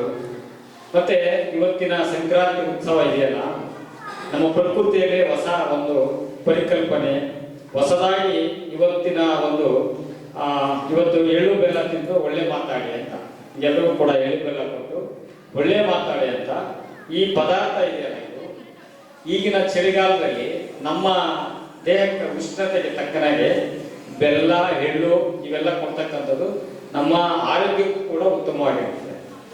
ಆ ನಿಟ್ಟಿನಲ್ಲಿ ನಮ್ಮ ಈ ಒಂದು ಭಾರತ ದೇಶದ ಪ್ರಾರಂಭದಿಂದಲೂ ಕೂಡ ಇಡೀ ವಿಶ್ವದಲ್ಲಿ ಎಲ್ಲೂ ಕೂಡ ಇಂಥ ಒಂದು ವಾತಾವರಣ ಇರ್ಬೋದು ಅಥವಾ ಆಹಾರ ಪದ್ಧತಿ ಇರ್ಬೋದು ನಮ್ಮ ಭಾರತದಲ್ಲಿರ್ತಕ್ಕಂಥ ಪದ್ಧತಿಗಳಿಗೆ ಬೇರೆ ಎಲ್ಲೂ ವಿಶ್ವದಲ್ಲಿ ಇಲ್ಲ. ಅಂದರೆ ಅಂಥ ಪುಣ್ಯವಾದ ಕ್ಷೇತ್ರ ನಮ್ಮ ಭಾರತ ದೇಶ. ಕೆಲವು ದೇಶಗಳಲ್ಲಿ ನಮ್ಮ ಆಹಾರ ಪದ್ಧತಿನೇ ಬೇರೆ ಇರ್ತದೆ. ಇಡೀ ವಿಶ್ವದವರು ನಮ್ಮ ಭಾರತಕ್ಕೆ ಬಂದರೆ ಇಲ್ಲಿ ನೆಲೆಸ್ತಾರೆ. ಕಾರಣ ಏನಂತ ಹೇಳಿದ್ರೆ ಅಂಥ ವಾತಾವರಣದ ನಿರ್ಮಾಣ ಇದೆ ಭಾರತ ದೇಶದಲ್ಲಿ. ಮತ್ತೆ ಎಲ್ಲರನ್ನೂ ಹೊಂದಿಕೊಳ್ಳುವಂತ ಮತ್ತೆ ಎಲ್ಲರಿಗೂ ಪ್ರೀತಿಸ್ತಕ್ಕಂಥ ಒಂದು ದೇಶ ಯಾವುದಾದಿದ್ರೆ ಅದು ಭಾರತ ದೇಶ. ಹಾಗಾಗಿ ಇಂಥ ಭಾರತ ದೇಶದಲ್ಲಿ ಹುಟ್ಟಿರ್ತಕ್ಕಂಥ ನಾವುಗಳು ನಮ್ಮ ದೇಶದ ಪರಂಪರೆ ಇತಿಹಾಸವನ್ನು ತಿಳ್ಕೋಬೇಕಲ್ಲ. ಇವತ್ತು ಮಕರ ಸಂಕ್ರಾಂತಿ ದಿನ ಹಿಂದೆ ಕಳೆದ 30-40 ವರ್ಷಗಳ ಹಿಂದೆ ದೊಡ್ಡ ಪ್ರಮಾಣದಲ್ಲಿ ನಮ್ಮಲ್ಲಿ ಹಬ್ಬ ಆಗ್ತಾ ಇತ್ತು. ಒಂದು ಎತ್ತುಗಳನ್ನ ಹಸುಗಳನ್ನ ತೊಳೆದು ಪೂಜೆ ಮಾಡಿ ಅದನ್ನ ಅಲಂಕಾರ ಮಾಡಿ ಸಿಂಗಾರ ಮಾಡಿ ಒಂದು ದಿನ ಪೂರ್ತಿಯಾಗಿ ಆ ಎತ್ತುಗಳಿಗೆ ಪೂಜೆ ಮಾಡ್ತಕ್ಕಂಥದ್ದು, ಹಸುಗಳಿಗೆ ಪೂಜೆ ಮಾಡ್ತಕ್ಕಂಥದ್ದು, ಮತ್ತೆ ರೈತ ಬೆಳೆದಂತ ರಾಗಿ ಜೋಳ ಮತ್ತೊಂದು ಏನೆಲ್ಲ ಬೆಳೆದಿರ್ತಾನೆ ಅದನ್ನೆಲ್ಲ ಶೇಖರಣೆ ಮಾಡಿ ಹಬ್ಬ ಮಾಡ್ತಕ್ಕಂಥದ್ದು ಸಂಕ್ರಾಂತಿ. ಅದರ ಜೊತೆಯಲ್ಲಿ ನಾವು ಬೆಳೆದಂತ ಆಹಾರ ಪದಾರ್ಥಗಳನ್ನ ಸಂಗ್ರಹಣೆ ಮಾಡಿ 1 ವರ್ಷಗಳ ಕಾಲ ಸಂಗ್ರಹಣೆ ಮಾಡಿ ಉತ್ಪತ್ತಿ ಮಾಡಿರ್ತಕ್ಕಂಥದ್ದೆಲ್ಲ ಕಟಾವು ಮಾಡಿ ಬೆಳೆದಿರ್ತಕ್ಕಂಥ ಈ ಒಂದು ಮಕರ ಸಂಕ್ರಾಂತಿ ನಮ್ಮ ನಾಡಿನಲ್ಲಿ ಕೆಲವು ಹಬ್ಬಗಳು ಕೆಲವು ಕಡೆ ಮಾತ್ರ ಮಾತಾಡ್ತಾರೆ. ನಮ್ಮ ಭಾರತ ದೇಶದ 31 ಜಿಲ್ಲೆಗಳಲ್ಲಿ ಇವತ್ತು ಮಕರ ಸಂಕ್ರಾಂತಿ ಅಂತಕ್ಕಂಥದ್ದು ಇಡೀ ಭಾರತ ದೇಶದ ಆಂಧ್ರ, ತೆಲಂಗಾಣ, ಮಹಾರಾಷ್ಟ್ರ, ಕೇರಳ ಎಲ್ಲ ರಾಜ್ಯಗಳಲ್ಲಿ ಈ ಹಬ್ಬ ಆಚರಣೆ ಮಾಡ್ತಾರೆ. ಅಂದ್ರೆ ನಮ್ಮ ದಕ್ಷಿಣದಿಂದ ಹಿಡಿದು ಉತ್ತರ ದಿಕ್ಕಿನವರೆಗೂ ಪೂರ್ವದಿಂದ ಪಶ್ಚಿಮದವರೆಗೂ ಕೂಡ ಯಾವುದಾದ್ರೂ ಒಂದು ಹಬ್ಬವನ್ನ ಇಡೀ ಭಾರತ ದೇಶ ಮಾಡ್ತಾರೆ ಅಂತ ಹೇಳಿದ್ರೆ ಇದು ಮಕರ ಸಂಕ್ರಾಂತಿ ಮಾಡ್ತಾರೆ. ಹಾಗಾಗಿ ನಮ್ಮ ಚಂದನ ವಾಹಿನಿಯವರು ಹಲವಾರು ಜನ ಮಾಧ್ಯಮದವರು ಇರ್ತಾರೆ. ಏನಪ್ಪಾ ಅಂತ ಹೇಳಿದ್ರೆ ಒಂದು ಕಾರ್ಯಕ್ರಮ ಆಗ್ತದೆ, ಒಂದು ಫೋಟೋ ಹಾಕಿ ಒಂದು ಸುದ್ದಿ ಮಾಡೋದು ಇರ್ತದೆ. ಆದ್ರೆ ನಮ್ಮ ತಾಲೂಕಿನ ಮಾಧ್ಯಮದ ಹೇಗಿದೆ ಅಂತ ಹೇಳಿದ್ರೆ ಅವರು ಕೂಡ ಸಮಾಜಕ್ಕೆ ಏನಾದ್ರೂ ಕೊಡುಗೆಯನ್ನು ಕೊಡಬೇಕು. ನಾವು ಹುಟ್ಟಿರ್ತೀವಿ ನಾವೆಲ್ಲರೂ ಕೂಡ, ಮತ್ತೆ ಎಲ್ಲ ಯುವಜನ ಕುತ್ಕೊಂಡಿದ್ದೀವಿ. ನಾವೆಲ್ಲ ಕೂತಿರೋದಕ್ಕೆ ನಾನು ಹಲವಾರು ಕಡೆ ಹೇಳ್ತಾ ಇರ್ತೀನಿ, ನಾವೆಲ್ಲ ನಮ್ಮೆಲ್ಲರ ಆದಿಯಾಗಿ ನಾವು ಸಮಾಜದಲ್ಲಿ ನಾವೆಲ್ಲ ಎರವಲು ಜೀವ ಅಂತ ಭಿಕ್ಷುಕರು ಅಂತ. ನನ್ನ ಜೀವನ ಹೇಗಾಗಿದೆ ಅಂದ್ರೆ ಯಾರು ನಮ್ಮ ತಂದೆ ತಾಯಿಯಿಂದ ನನ್ನ ಜೀವನ ಆಗಿದೆ, ಜನನ ಆಗಿದೆ. ತದನಂತರದಲ್ಲಿ ನನ್ನ ಉಡುಪು ಯಾರೋ ಒಂದು ಕೊಟ್ಟಿರ್ತಾರೆ, ಬಟ್ಟೆ ಯಾರೋ ತಯಾರು ಮಾಡಿರ್ತಾರೆ, ಯಾರೋ ಒಂದಿರ್ತಾರೆ, ಅದನ್ನ ನಾನು ಹಾಕೊಂತೀನಿ. ತದನಂತರದಲ್ಲಿ ನನಗೆ ವಿದ್ಯೆ ಕೊಡೋರು ಕೂಡ ಗುರುಗಳಾಗಿರ್ತಾರೆ. ಮತ್ತು ನನಗೆ ಅನ್ನ ಕೊಡೋರು ಯಾರು? ರೈತ ಆಗಿರ್ತಾರೆ. ಮತ್ತು ನಾನು ಈ ವ್ಯವಸ್ಥೆಯಲ್ಲಿ ಬಹಳ ಎಂಥದ್ದು ನನ್ನ ರಕ್ಷಣೆಯಿಂದ ನಾನು ಓಡಾಡ್ತಾ ಇದ್ದೀನಿ ಅಂದ್ರೆ ದೇಶದಲ್ಲಿ ರೈತ ಕಾಯ್ತಿರ್ತಾನೆ. ಹಾಗೆ ನಮ್ಮ ಜನ್ಮದಲ್ಲಿ ಜನ್ಮ ಕೊಟ್ಟಂತ ತಂದೆ ತಾಯಿ ಬಹಳ ಮುಖ್ಯವಾಗಿ. ತದನಂತರದಲ್ಲಿ ನಮಗೆ ಒಂದು ಕಲ್ಲಿನ ರೀತಿಯಲ್ಲಿದ್ದಂತ ನಮ್ಮನ್ನ ಈ ಸಮಾಜದಲ್ಲಿ ಹೆಂಗೆ ಬದುಕಬೇಕು, ಯಾವ ರೀತಿ ನಾವು ಸಮಾಜವನ್ನ ಕಟ್ಟಬೇಕು, ಮತ್ತು ಸಮಾಜದಲ್ಲಿ ನಾನೇನು ಬದುಕಬೇಕು ಅಂತಕ್ಕಂಥ ವಿದ್ಯೆಯನ್ನ ಕೊಡ್ತಕ್ಕಂಥ ಗುರುಗಳಿದಾರಲ್ಲ ಅವರ ಗುಣವನ್ನು ಕೂಡ ನಮ್ಮ ಮೇಲಿದೆ. ಸೊ ಇವತ್ತು ನಾವೇನು ಒಂದು ಕಾರ್ಯಕ್ರಮವನ್ನು ಆಯೋಜಿಸಿದರೆ ಆನೇಕಲ್ ಚಂದನ ಸೇವಾ ಟ್ರಸ್ಟ್ ವತಿಯಿಂದ ಗಜಶೀಲಪುರ ಸಂಕ್ರಾಂತಿ ಉತ್ಸವ. ಈಗಾಗಲೇ ಸಂಕ್ರಾಂತಿ ಬಗ್ಗೆ ಎಲ್ಲರೂ ಸಹ ತಿಳಿಸ್ಕೊಂಡಿದ್ದಾರೆ. ಯಾಕೆ ಇದನ್ನು ನಾವು ತಿಳ್ಕೊಬೇಕು ಅಂತ ಹೇಳಿದ್ರೆ ನಮ್ಮ ಹಿಂದೂ ಸಂಸ್ಕೃತಿಯಲ್ಲಿ ಬರ್ತಕ್ಕಂಥ ಹಬ್ಬಗಳು ಏನೇನು ನಾವು ಆಚರಣೆ ಮಾಡ್ತೀವಿ ಅಂತೇಳಿ ಈಗಿನ ಪೀಳಿಗೆಯ ವಿದ್ಯಾರ್ಥಿಗಳಿಗೆ ಬಹುಶಃ ಅದು ಗೊತ್ತಾಗಲ್ಲ ಅನ್ನೋದಕ್ಕೆ ನಾವು ಮಾಡ್ಕೊಳ್ಳೋದು. ಅವರು ಅಷ್ಟು ಟೈಮು ಸಹ ಅವರು ಇರಲ್ಲ. ಹಾಗಾಗಿ ಚಿಕ್ಕದಾಗಿ ಇದನ್ನು ಹೇಳಿ ನಾನು ಇಚ್ಛಿಸ್ತೇನೆ. ಇವತ್ತು ಸೂರ್ಯ ಬಂದು ಮಕರ ಒಂದು ರಾಶಿಗೆ ಪ್ರವೇಶವನ್ನು ಪಡೆಯುತ್ತಾ ಉತ್ತರಾಯಣ ಅಂದರೆ ಹೊಸ ಒಂದು ವರ್ಷ ಆರಂಭ ಅಂತ ಹೇಳಲಿಕ್ಕೆ ಇಚ್ಛಿಸ್ತೀನಿ. ಇದು ಮೊದಲನೇದಾಗಿರ್ತಕ್ಕಂಥ ಒಂದು ಸಾರಾಂಶ, ಸಂಕ್ರಾಂತಿಯ ಒಂದು ಸಾರಾಂಶ. ಹಾಗೂ ರೈತರು ಅವರು ಬೆಳೆದಿರ್ತಕ್ಕಂಥ ಏನು ಬೆಳೆ ಇರುತ್ತೋ ಅದಕ್ಕೆ ಪೂಜೆಯನ್ನು ಸೂರ್ಯನಿಗೆ ಮುಖ್ಯವಾಗಿ ಪೂಜೆಯನ್ನು ಸಲ್ಲಿಸ್ತಾ ಭೂಮಿಗೆ ಪ್ರಕೃತಿಗೆ ಒಂದು ಇವತ್ತಿನ ದಿನ ಪೂಜೆಯನ್ನು ಸಲ್ಲಿಸುವಂಥ ಒಂದು ವಿಶೇಷವಾದ ಒಂದು ದಿನವಾಗಿದೆ. ಧಾರ್ಮಿಕವಾಗಿ ಹಾಗೂ ವೈಜ್ಞಾನಿಕವಾಗಿ ಸಹ ನಮ್ಮ ಮಂಜಣ್ಣವರು ಹೇಳಿದರು, ಇವತ್ತಿಂದ ಬೆಳಕು ಹೆಚ್ಚಿರುತ್ತೆ, ಕತ್ತಲು ಕಡಿಮೆ ಇರುತ್ತೆ. ಯಾಕಿದು? ಇವತ್ತಿಂದ ಎಲ್ಲರ ಜೀವನದಲ್ಲಿ ಒಂದು ಬೆಳಕನ್ನು ತರತಕ್ಕಂಥ ಒಂದು ವಿಶೇಷವಾದಂಥ ಹಬ್ಬನೇ ಈ ಒಂದು ಸಂಕ್ರಾಂತಿ ಹಬ್ಬ. ಸೊ ಇದು ಸಂಕ್ರಾಂತಿಯ ಒಂದು ಮಹತ್ವ. ಸೊ ಹಾಗಾಗಿ ಎಲ್ಲರ ಒಂದು ಬಾಳಲ್ಲಿ ಸಹ ಒಂದು ಹೊಸ ಹುರುಪನ್ನು ಎಲ್ಲರೂ ಸಹ ಒಂದು ಉತ್ಸವಕಾರಾಗಿ ಒಂದು ವರ್ಷವನ್ನು ಆಚರಣೆ ಮಾಡೋಣ. ನಮ್ಮ ಚಿನ್ನಪ್ಪಣ್ಣವರು ಸಹ ಈಗ ಹೇಳಿದರು, ಸ್ವಾಮಿ ವಿವೇಕಾನಂದವರ ಒಂದು ಜನ್ಮದಿನ 7 ದಿನದಷ್ಟೇ ಇತ್ತು. ಸೊ ಅವರು ತುಂಬ ಕಡಿಮೆ ದಿನವೇ ಬದುಕಿದ್ರು. ಕೇವಲ 39 ವರ್ಷ ಅಷ್ಟೇ ಸ್ವಾಮಿ ವಿವೇಕಾನಂದ ಬದುಕಿದಂಥದ್ದು. ಆದರೆ ಆ 39 ವರ್ಷದಲ್ಲಿ ಅವರು ಇನ್ನೂ ಸಾವಿರಾರು ವರ್ಷಕ್ಕಾಗುವಷ್ಟು ವಿಚಾರಗಳನ್ನ ನಮ್ಮೆಲ್ಲರೂ ತಿಳಿಸ್ಕೊಟ್ಟು ಹೋಗಿದ್ದಾರೆ. ಅವರ ಒಂದು ವಿಚಾರಗಳನ್ನ ತಿಳ್ಕೊತ ಹೋಗ್ತಾ ಇದ್ದಾರೆ. ನಿಜವಾಗ್ಲೂ ಹೇಳ್ತೀನಿ, ಅದು ಎಷ್ಟೋ ಜನಕ್ಕೆ ಒಂದು ಉರುಪನ್ನು ತರ್ತಕ್ಕಂಥದ್ದು. ನೀವು ಎಷ್ಟೇ ಡೌನ್ ಆಗಿದ್ರು ಸಹ ಆ ಕೋರ್ಸಲ್ಲಿ ಓದ್ಬೇಕಾದ್ರೆ, ಆ ವಿಚಾರಗಳನ್ನ ಓದ್ಬೇಕಾದ್ರೆ ಹೌದಲ್ವ ನನ್ನ ಕೈಲಿ ಸಾಧ್ಯವಾಗದೇ ಇರ್ತಕ್ಕಂಥದ್ದೇನೂ ಇಲ್ಲ, ಏನು ಬೇಕಾದ್ರೂ ಸಾಧನೆ ಮಾಡ್ಬೋದು ಅಂತಕ್ಕಂಥ ಒಂದು ಅದ್ಭುತವಾದ ವಿಚಾರಗಳನ್ನ ಅವರು ನಮಗೆ ಕೊಟ್ಟೋಗಿದ್ದಾರೆ. ಅದರಲ್ಲಿ ಒಂದು ವಿಶೇಷವಾಗಿ ಇದೆ, man work is god work, ಅಂದರೆ ಮನುಷ್ಯನ ಸೇವೆನೇ ದೇವರ ಸೇವೆ. ಯಾಕಂದರೆ ಇವತ್ತಿನ ದಿನ ದೇವರ ಮೇಲೆ ಜಾಸ್ತಿ ಜನ ಒಂದು ನಂಬಿಕೆಯನ್ನು ಬಲವಾಗಿ ಅವರು ದೇವರ ಮೇಲೇ ಪಡ್ತಾರೆ. ಆದರೆ ದೇವರಿಂದನೇ ಎಲ್ಲ ಸಾಧ್ಯ ಇಲ್ಲ. ಲಕ್ ಅಂತಕ್ಕಂಥದ್ದು ಪ್ರತಿ ಸರಿ ಆಗಲ್ಲ. ನಮ್ಮ ಶ್ರಮ ವಹಿಸಿ ನಾವು ಮಾಡ್ತಕ್ಕಂಥ ಕೆಲಸ ಅದು ತುಂಬ ಮಹತ್ವವಾಗುತ್ತೆ. ಹಾಗಾಗಿ ಮನುಷ್ಯನ ಸೇವೆ ತುಂಬ ಇಂಪಾರ್ಟೆಂಟು, ದೇವರ ಸೇವೆ ಇಲ್ಲ. ಇನ್ನೊಂದು ಏನಂತ ಹೇಳಿದ್ರೆ, ದಿನಕ್ಕೆ ಒಮ್ಮೆ ಆದರೂ ನಾವು ನಮ್ಮ ಮನಸ್ಸಿನೊಟ್ಟಿಗೆ ನಾವು ಮಾತಾಡಬೇಕಾಗುತ್ತೆ. ಇಲ್ಲಾಂದರೆ ಪ್ರಪಂಚದಲ್ಲಿ ನಾವು ಒಬ್ಬ ಅದ್ಭುತವಾದ ಒಂದು ವ್ಯಕ್ತಿತ್ವವನ್ನು ಮಾತಾಡ್ತಕ್ಕಂಥ ಒಂದು ಇದು ಕಳ್ಕೊತೀವಿ ನಾವು. ಸೊ ಕೆಲವೊಂದು ವಿಚಾರಗಳು ಹೇಳ್ತಾ ಹೋದರೆ ತುಂಬ ಇದೆ. ಇನ್ನೊಂದು ಮಾತನ್ನು ಅವ್ರು ಏನು ಹೇಳ್ತಾರೆ ಅಂತ ಹೇಳಿದ್ರೆ, ನಮ್ಮ ಗುರಿ ತಲುಪ ತನಕ ನಾವು ನಿಲ್ಬಾರ್ದು. ನಾವು ಫೇಲ್ ಆದರೂ ಪರವಾಗಿಲ್ಲ, ಆದರೆ ಗುರಿ ಅಂತ ಏನಿರುತ್ತೋ ಅದನ್ನು ತಲುಪ ತನಕ ನಾವು ಯಾವಾಗಲೂ ನಿರಂತರವಾಗಿ ಪ್ರಯತ್ನವನ್ನು ಪಡಬೇಕಾಗುತ್ತೆ. ಯಾಕೆ ಈ ಮಾತನ್ನು ಹೇಳಿದೆ ಅಂತ ಹೇಳಿದ್ರೆ, ಜಸ್ಟ್ ಅವರು ಬದುಕಿರ್ತಕ್ಕಂಥ 39 ವರ್ಷದಲ್ಲೇ ಇನ್ನೂ 1000 ವರ್ಷಕ್ಕೆ ಆಗುವಷ್ಟು ಒಂದು ವಿಚಾರಗಳು ನಮಗೆಲ್ಲ ಕೊಟ್ಟೋಗಿದ್ದಾರೆ. ಅದನ್ನು ಅಟ್ಲೀಸ್ಟ್ ಆದಷ್ಟು ದಿನಕ್ಕೆ ಒಂದು ವಿಚಾರಗಳನ್ನ ತಿಳ್ಕೊಳ್ಳಿಕ್ಕೆ ನೀವೆಲ್ಲರೂ ಸಹ ಒಂದು ಪ್ರಯತ್ನವನ್ನು ಕೊಡಿ. ಬೇಕಾದ್ರೆ ಎಲ್ಲ ವಿದ್ಯಾರ್ಥಿಗಳು ಮುಂದಿನ ಒಂದು ಪ್ರಜೆಗಳು ನೀವು ಈ ಥರ ಒಂದು ವಿಚಾರಗಳನ್ನ ತಿಳ್ಕೊಂಡಿದ್ದೆ ಆದಲ್ಲಿ ನಿಮಗೆ ಬರೋ ದಿನಗಳಲ್ಲಿ ಓದಿನ ಜೊತೆಯಲ್ಲಿ ಸಹ ಒಂದು ಸಂಸ್ಕಾರ ಸಮಾಜಮುಖಿ ಕೆಲಸಗಳಿಗೆ ಮಾಡಬೇಕಾಗಿರ್ತಕ್ಕಂಥ ನಿಮ್ಮ ಕೊಡುಗೆ ಏನು ಅನ್ನುವಂಥದ್ದು ಜವಾಬ್ದಾರಿ ಸಹ ನಿಮಗೆ ಗೊತ್ತಾಗುತ್ತೆ. ಈ ಒಂದು ಕಾರ್ಯಕ್ರಮ ಬಹಳ ಅರ್ಥಪೂರ್ಣವಾಗಿ ಎಲ್ಲರೂ ಕೂಡ ಸ್ನೇಹಿತರು, ಹಿರಿಯರು, ವಿವಿಧ ಕ್ಷೇತ್ರದಲ್ಲಿ ಅವರದೇ ಆದಂಥ ಒಂದು ಗುರುತನ್ನು ಗುರುತಿಸ್ಕೊಂಡಿರ್ತಕ್ಕಂಥ ಎಲ್ಲ ಗಣ್ಯರು ಈಗ ತಮಗೆ ಮಾಹಿತಿಗಳನ್ನು ಕೊಟ್ಟಿದ್ದಾರೆ.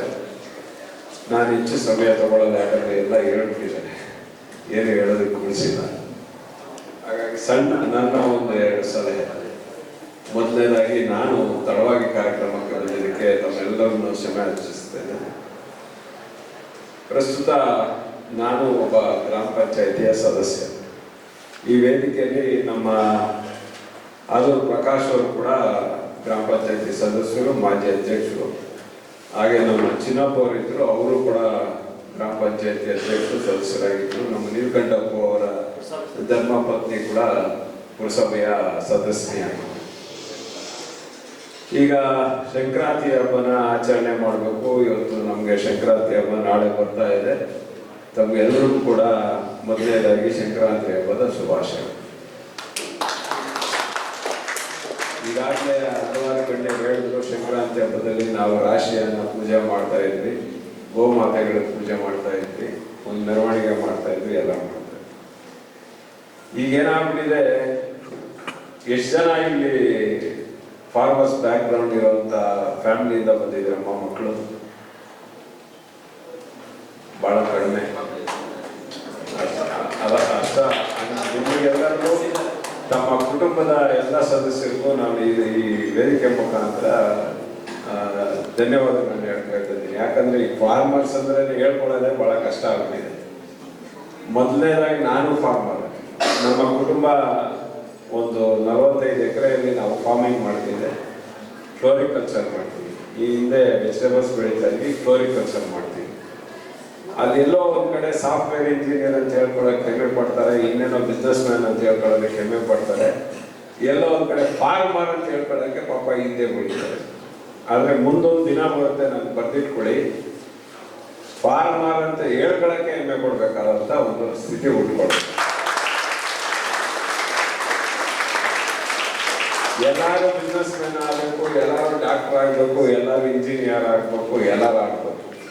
ಇವರೆಲ್ಲ ಬದುಕಿರೋದಕ್ಕೆ ಅನ್ನ, ತಿನ್ನೋದಕ್ಕೆ ಅನ್ನ ಬೇಕು, ಮೇಯ್ನ್ ಅನ್ನ ಬೇಕು. ಅದನ್ನ ಬೆಳೆಯಕ್ಕೆ ರೈತ ಬೇಕೇ ಬೇಕು. ಯಾರೋ ಬೆಳೀತಾ ಎಜುಕೇಶನ್ ಬೇಕು, ಬೇಡ ಅಂತಿಲ್ಲ. ಎಜುಕೇಶನ್ ಬೇಕು. ಎಜುಕೇಶನ್ನ ಉಪಯೋಗಿಸ್ಕೊಂಡು ಇವತ್ತು ಫಾರ್ಮಿಂಗ್ ಮಾಡೋವಂಥ ಜನ ಉಟ್ಕೋಬೇಕು.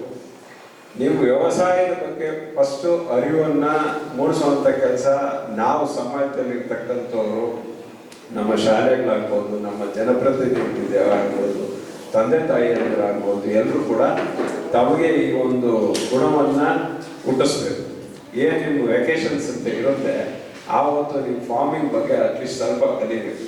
ಈಗ ಒಂದು ಸೌತೆಕಾಯಿ ತಿಂತೀರಾ ನೀವು ಅಂದರೆ ಅದು ಹೆಂಗೆ ಬೆಳಿತೀವಿ, ಅದು ಎಷ್ಟು ದಿನದಲ್ಲಿ ಸೌತೆಕಾಯಿ ಬರುತ್ತೆ, ಅದು ಬೆಳೆಯೋದಕ್ಕೆ ರೈತ ಎಷ್ಟು ಕಷ್ಟಪಡ್ತಾನೆ ಅಂದರೆ ಬಹುಶಃ ನಾನು ಮದುವೆ ಸಮಾರಂಭಗಳಲ್ಲಿ ಅಲ್ಲಿ ಇಲ್ಲಿ ಹೋದಾಗ ನೋಡ್ತೀನಿ, ಬಹಳಷ್ಟು ಊಟವನ್ನು ವೇಸ್ಟ್ ಮಾಡ್ತಾರೆ. ಯಾರು ಬೇಡ ಅಂತ ಹೇಳಲ್ಲ. ಅವರು ಆಗ್ತಾರೆ ಪಾಪ, ಅವ್ರ ಪ್ರೆಸ್ಟೇಜ್ಗೆ ಮದುವೆಯಲ್ಲಿ 26 ಐಟಮ್ ಮಾಡಿಸಿರ್ತಾರೆ. ಆ 26 ಐಟಮ್ ಬಡಿಸ್ತಾ ಹೋಗ್ತಾರೆ, ಯಾರು ಬೇಡ ಅನ್ನಲ್ಲ. ಅದೇನಾಗುತ್ತೆ, ಒಂದಷ್ಟು ತಿಂದ್ಬಿಟ್ಟು ಆ ತಿನ್ನೋ ಆಸೆ ಇದ್ರೆ ಪಕ್ಕದಲ್ಲಿ ಏನು ಅನ್ಕೊಂಡ್ಬಿಡ್ತಾರೋ ಅಂದ್ಬಿಟ್ಟು ತಿನ್ನೋದಿಲ್ಲ. ಅರ್ಧ ಹೆಣ್ಮಕ್ಳು, ವಿಶೇಷವಾಗಿ ಹೆಣ್ಮಕ್ಳು ಏನು ಮಾಡ್ತಾರೆ, ಅಲ್ಲೇ ಬಿಟ್ಬಿಟ್ಟು ಹೋಗ್ಬಿಡ್ತಾರೆ. ಫುಡ್ ವೇಸ್ಟ್ ಮಾಡಬಾರ್ದು, ಯಾಕಂದರೆ ಅದನ್ನು ಬೆಳೆಯೋದಕ್ಕೆ ಭಾಳಷ್ಟು ಕಷ್ಟಪಡ್ತಾನೆ ರೈತ. ಅದು ಬೆಳೆಯೋದಕ್ಕೆ ಅದು ನಾವು ಬೇಡ ಅಂದರೆ ಅಟ್ಲೀಸ್ಟ್ ಆ ಉಳಿದಿರುವಂಥ ಫುಡ್ನ ಫಂಕ್ಷನ್ ಆದಮೇಲೆ ಯಾರಿಗೆ ಹಸಿವಿರುತ್ತೋ, ಯಾರು ಅನಾಥಾಶ್ರಮಕ್ಕೋ ಯಾರಿಗೂ ಕೊಡ್ತಾರೆ, ಕೊಟ್ಟಂತಾಗ ಬೇರೆ ಕಡೆ ಯೂಟಿಲೈಸ್ ಆಗುತ್ತೆ. ಇದನ್ನ ಮಾಡಬೇಕು. ಇನ್ನೊಂದು ದೊಡ್ಡ ಸಮಸ್ಯೆ ಏನು ಅಂದರೆ, ಆ ನೀರನ್ನು ಬಾಟ್ಲಿ ಇಟ್ಟಿರ್ತಾರೆ. ಆ ಊಟ ಬಡಿಸೋಂಥ ಸಂದರ್ಭದಲ್ಲಿ ನೀರು ಬಾಟ್ಲಿ ಇಟ್ಟಿರ್ತಾರೆ. ನಾವು ಒಂದು ಅರ್ಧ ಕುಡಿದಿರ್ತೀವಿ, ಇನ್ನು ಅರ್ಧ ಅಲ್ಲೇ ಬಿಟ್ಟು ಹೋಗ್ತೀವಿ, ಮತ್ತೆ ಅಲ್ಲಿ ಹೋಗ್ಬಿಟ್ಟು ವಾಶ್ ಬೇಷನ್ನಲ್ಲಿ ನೀರು ಮತ್ತೆ ಬೇರೆ ನೀರನ್ನ ಬಳಸ್ತೀವಿ. ಈ ನೀರು ಇಲ್ಲೇ ವೇಸ್ಟ್ ಆಗ್ತದೆ. First of all plastic bottle ಕೊಡಬಾರ್ದು, ಕೊಡ್ತೀವಿ, ಅದನ್ನ ಅಲ್ಲಿ ಇನ್ನೊಂದು ವೇಸ್ಟ್ ಮಾಡ್ತೀವಿ. ಅದನ್ನು ಕ್ಯಾರಿ ಮಾಡುವಂಥ ಕೆಲಸ ಕೂಡ ಮಕ್ಕಳು ನೀವು ಮಾಡಬೇಕು. ಮತ್ತು ನಿಮ್ಮ ಹಿರಿಯರಿಗೂ ಅದನ್ನು ಹೇಳಬೇಕು. ಯಾಕಂದರೆ ನಾವು ನ್ಯಾಚುರಲ್ ರಿಸೋರ್ಸಸ್ನ ನಾವು ವೇಸ್ಟ್ ಮಾಡ್ತಾ ಇದ್ದೀವಿ, ಹಾಳು ಮಾಡ್ತಾ ಇದ್ದೀವಿ. ಇಂಪ್ರೂವ್ ಮಾಡುವಂಥ ಕೆಲಸ ಏನು ಮಾಡ್ತಾ ಇಲ್ಲ.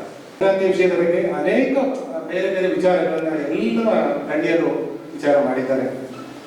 ನಿಮಗೆ ಮಕ್ಕಳಿಗೆ ಇವಾಗ ಹಸಿವಾಗಿರ್ಬೋದಾ? ಇಲ್ಲ ಇನ್ನ ಸ್ವಲ್ಪ ಹೊತ್ತು ಕೂಡ ಸಮಯ ಇದೆಯಾ? ಇಲ್ಲ. ನಿಮಗೆ ಯಾರಿಗೂ ಪೇಷನ್ಸ್ ಇಲ್ಲ ಅನ್ನೋದು ನಾನು ಕೂತ್ಕೊಂಡು ನೋಡ್ತಾ ಇರೋದೇ ಗೊತ್ತಾಗ್ತಾ ಇದೆ.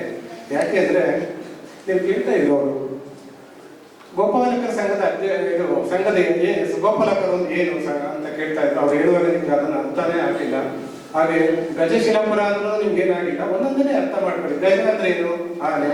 ಶಿಲೆ ಅಂದ್ರೆ ಏನು? ಕಲ್ಲು ಅಲ್ವಾ? ಗಜಶಿಲಾಪುರ ಅದಕ್ಕೆ ಆನೆಕಲ್ಲು ಅಂತ ಹೇಳ್ತಾರೆ. ಹೀಗೆ ಒಂದೊಂದನ್ನು ಕೂಡ ಇಂಥ ವಿಚಾರಗಳನ್ನ ನಿಮ್ಮ ಮಕ್ಕಳಾಗಿ ತಿಳ್ಕೊಳ್ಬೇಕು. ಒಂದು ಸರ್ವಜ್ಞ ಒಂದು ವಚನವನ್ನು ಹೇಳ್ತಾನೆ, ಅನ್ನವನ್ನು ಇಕ್ಕುವುದು ನನ್ನ ಏನು ನೋಡಿ ಬಂದು ತನ್ನಂತೆ ಇದರ ಬಗ್ಗೆ ದೊಡೆ ನಿನ್ನಾಳು ಹೊಕ್ಕು ಕೈಲಾಸ ನೆರೆಮನೆ ಹೆಕ್ಕು ಸರ್ವಜ್ಞ ಅಂತ. ಏನು ಅದರ ಅರ್ಥ ಏನು? ಅನ್ನವನ್ನು ಇಕ್ಕುವ ಅಂತಂದ್ರೆ ಬೆಳಗ್ಗೆ ನೀವೇನು ಅಡಿಗೆ ಮಾಡಿ ಊಟ ಬೆಳೆಸಿದ ಅನ್ನವನ್ನಲ್ಲ, ಜ್ಞಾನವೆಂಬಾದ್ರೆ ತಗೊಳ್ಳಿ, ನೀವು ಒಬ್ಬರಿಗೆ ಸಹಾಯ ಮಾಡಿರುವಂತ ಇದನ್ನಾದ್ರೆ ತಗೊಳ್ಳಿ. ಮಾಡಿದಂಥ ವ್ಯಕ್ತಿ ನನ್ನೆಯಿಂದ ಉಳಿಯುವುದಂದ್ರೆ ನ್ಯಾಯಯುತವಾಗಿ ಸತ್ಯವಾಗಿ ಬದುಕುವಂಥದ್ದು. ನನ್ನೇ ಅಂದ್ರೆ ನ್ಯಾಯಯುತವಾಗಿ ಬದುಕುವಂಥದ್ದು. ನನ್ನೇ ತನ್ನಂತೆ ಇತರ ಬಗೆದರೆ ನನ್ನಾಗೆ ಇನ್ನೊಬ್ಬರು ಅಂತ ನಾವು ಯಾವಾಗ ಬಯಸ್ತೀವೋ ಆ ಕೈಲಾಸ ಸುಖವನ್ನ ನಾವೇ ಅನುಭವಿಸ್ತೀವಿ ಅನ್ನೋ ಒಂದು ಅರ್ಥದಲ್ಲಿ ಆ ಸರ್ವಜ್ಞ ವಚನ ಮುಖಾಂತರ ಹೇಳ್ತಾನೆ. ನೀವು ಇಲ್ಲಿ ಕೇಳಲಿಕ್ಕೆ ನಿಮಗೆ ಮನಸ್ಸು ಇದೆಯಲ್ಲ ಗೊತ್ತಿಲ್ಲ, ಆದ್ರೆ ಕೇಳಿದ ಅರ್ಥ. ಈಗೇನು ಬಿಗ್ ಬಾಸ್ ಬಗ್ಗೆ ಕೇಳಿ ನಿಮಗೆ ಯಾವ ಕ್ವಶನ್ ಬೇಕಾದ್ರೂ ಕೇಳಿದ್ರೆ ಹೇಳ್ತೀರಾ? ಕರೆಕ್ಟಾ? ಹೇಳ್ತೀರಾ? ಇದು ಹೇಳಿ ನೋಡ. ಸೋಷಿಯಲ್ ಮೀಡಿಯಾದಲ್ಲಿ ನಿಮ್ಗೆ ಏನ್ ಬರುತ್ತೋ ಪ್ರತಿಯೊಂದು ವಿಚಾರನೂ ನೀವು ಗಮನಿಸ್ತೀರಿ. ಈ ಸಮಾಜದ ಆಗು ಹೋಗುವುದರ ಬಗ್ಗೆ ಹೆಚ್ಚಿನ ಗಮನವನ್ನ ಕೊಡಿ. ನೀವು ಇಲ್ಲ ಅಂತ ಹೇಳಿದ್ರೆ ಯಾರೂ ಕೇಳಿ ಸಾಧ್ಯ ಇಲ್ಲ. ಮೊಬೈಲ್ ಇಂದ ಎಷ್ಟು ಜನ ಇದ್ರೆ ಹೊರಗಡೆ ಐತೆ? ಮೊಬೈಲ್ ಇಲ್ಲಿ ಯಾರ ಹತ್ರ ಇಲ್ಲ, ಎಲ್ಲ ಹತ್ರ ಇದೆ. ಅಂದ್ರೆ ನೀವು ಸೋಷಿಯಲ್ ಮೀಡಿಯಾ ನೋಡ್ತೀರಲ್ವಾ? ಸೋಷಿಯಲ್ ಮೀಡಿಯಾದಲ್ಲಿ ಬರುವಂಥದ್ದು ಎಲ್ಲರೂ ಇವತ್ತು ನೀವು ಅದನ್ನು ನೋಡ್ತೀರಾ. ಅದರಿಂದ ನಮ್ಮ ಜೀವನದ ಅನೇಕ ಇದು ಹಾಳಾಗ್ತಾ ಇದೆ. ಪರಿಸರನೇ ಹಾಳು ಮಾಡ್ತಾ ಇದೆ ಸೋಷಿಯಲ್ ಮೀಡಿಯಾ. ಎಷ್ಟೋ ಇದು ನಾನು ಮೀಡಿಯಾಗಳು ನಮ್ಮನ್ನ ಬೇಜಾರು ಮಾಡ್ಬೋದು, ಇಲ್ಲ ಅಂತಲ್ಲ. ನೀವು ಹೇಳ್ತಾ ಇದ್ರಿ, ಯಾರೋ ಒಬ್ಬ SP ಎಲ್ಲೋ ಒಂದು ಭಾಗದಲ್ಲಿ ಕೂತ್ಕೊಂಡು ಹೇಳ್ತಾ ಇದ್ರು, ಟಿವಿ ಇದು ಸೀರಿಯಲ್ಗಳೇ ನಮ್ಮನ್ನ ಸರ್ವನಾಶ ಮಾಡ್ತಾ ಇದೆ ಮಕ್ಕಳ ಜೀವನವನ್ನ ಅಂತ. ಪ್ರತಿದಿನ ಸಂಜೆ ಅಂದ್ರೆ ಏನೇನೋ ಸೀರಿಯಲ್ಗಳನ್ನ ಪ್ರತಿದಿನ ನಾವು ನೋಡ್ಬಿಟ್ಟು ಅದರಿಂದ ನಾವು ಹೋಗ್ತಾ ಇದ್ದೇವೆ, ಅದರ ಅನುಕರಣೆಯನ್ನ ಮಾಡ್ತಾ ಇದ್ದೇವೆ. ಇವತ್ತು ಸಂಕ್ರಾಂತಿ ಅಂತ ಈ ಹಬ್ಬವನ್ನ ಹೇಗೆ ಆಚರಿಸಬೇಕು, ಒಂದೊಂದು ಊರಲ್ಲಿ ನಮ್ಮಲ್ಲಿ ಸುಗ್ಗಿ ಹಬ್ಬ ಅಂತ ನಮ್ಮ ಕರ್ನಾಟಕದಲ್ಲಿ ಕರೀತಾರೆ ಸಂಕ್ರಾಂತಿಯನ್ನ, ನಿಮ್ಮ ತಮಿಳುನಾಡಲ್ಲಿ ಹೋದ್ರೆ ಪೊಂಗಲ್ ಅಂತ ಕರೀತಾರೆ, ಇನ್ನು ನೀವು ಹರಿಯಾಣದಲ್ಲಿ ಹೋದ್ರೆ ಸಾಕ್ರಾತ್ ಅಂತ ಕರೀತಾರೆ. ಒಂದೊಂದು ವಿವಿಧ ಆಯಾ ಭಾಷೆಯಲ್ಲಿ ಆಯಾ ಪಂದ್ಯದ ಇದರಲ್ಲಿ ಒಂದೊಂದು ಹೆಸರನ್ನ ಅಂದ್ರೆ ಇಡೀ ದೇಶದಲ್ಲಿ ಆಚರಣೆ ಮಾಡ್ತಾರೆ ಸಂಕ್ರಾಂತಿ ಹಬ್ಬನ. ಅಂದ್ರೆ ನಿಮ್ಗೆಲ್ಲ ಗೊತ್ತಿದೆ, ಪದ ಬದಲಾವಣೆ ಅಂತ ಈಗಾಗಲೇ ಎಲ್ಲ ತಿಳಿಸಿದ್ದಾರೆ. ಅದರ ಬಗ್ಗೆ ಮತ್ತೆ ಮತ್ತೆ ಚರ್ಚೆ ಬೇಡ ಅಂತ ಈಗಾಗಲೇ ಹರೀಶ್ ಗೌಡ್ ಒಂದು ಉತ್ತಮವಾದ ಸಲಹೆಗಳನ್ನ ನಿಮ್ಗೆಲ್ಲ ಕೊಟ್ಟಿದ್ದಾರೆ, ಇದನ್ನೆಲ್ಲ ಅಳವಡಿಸ್ಕೊಳ್ಳಿ ಅಂತ.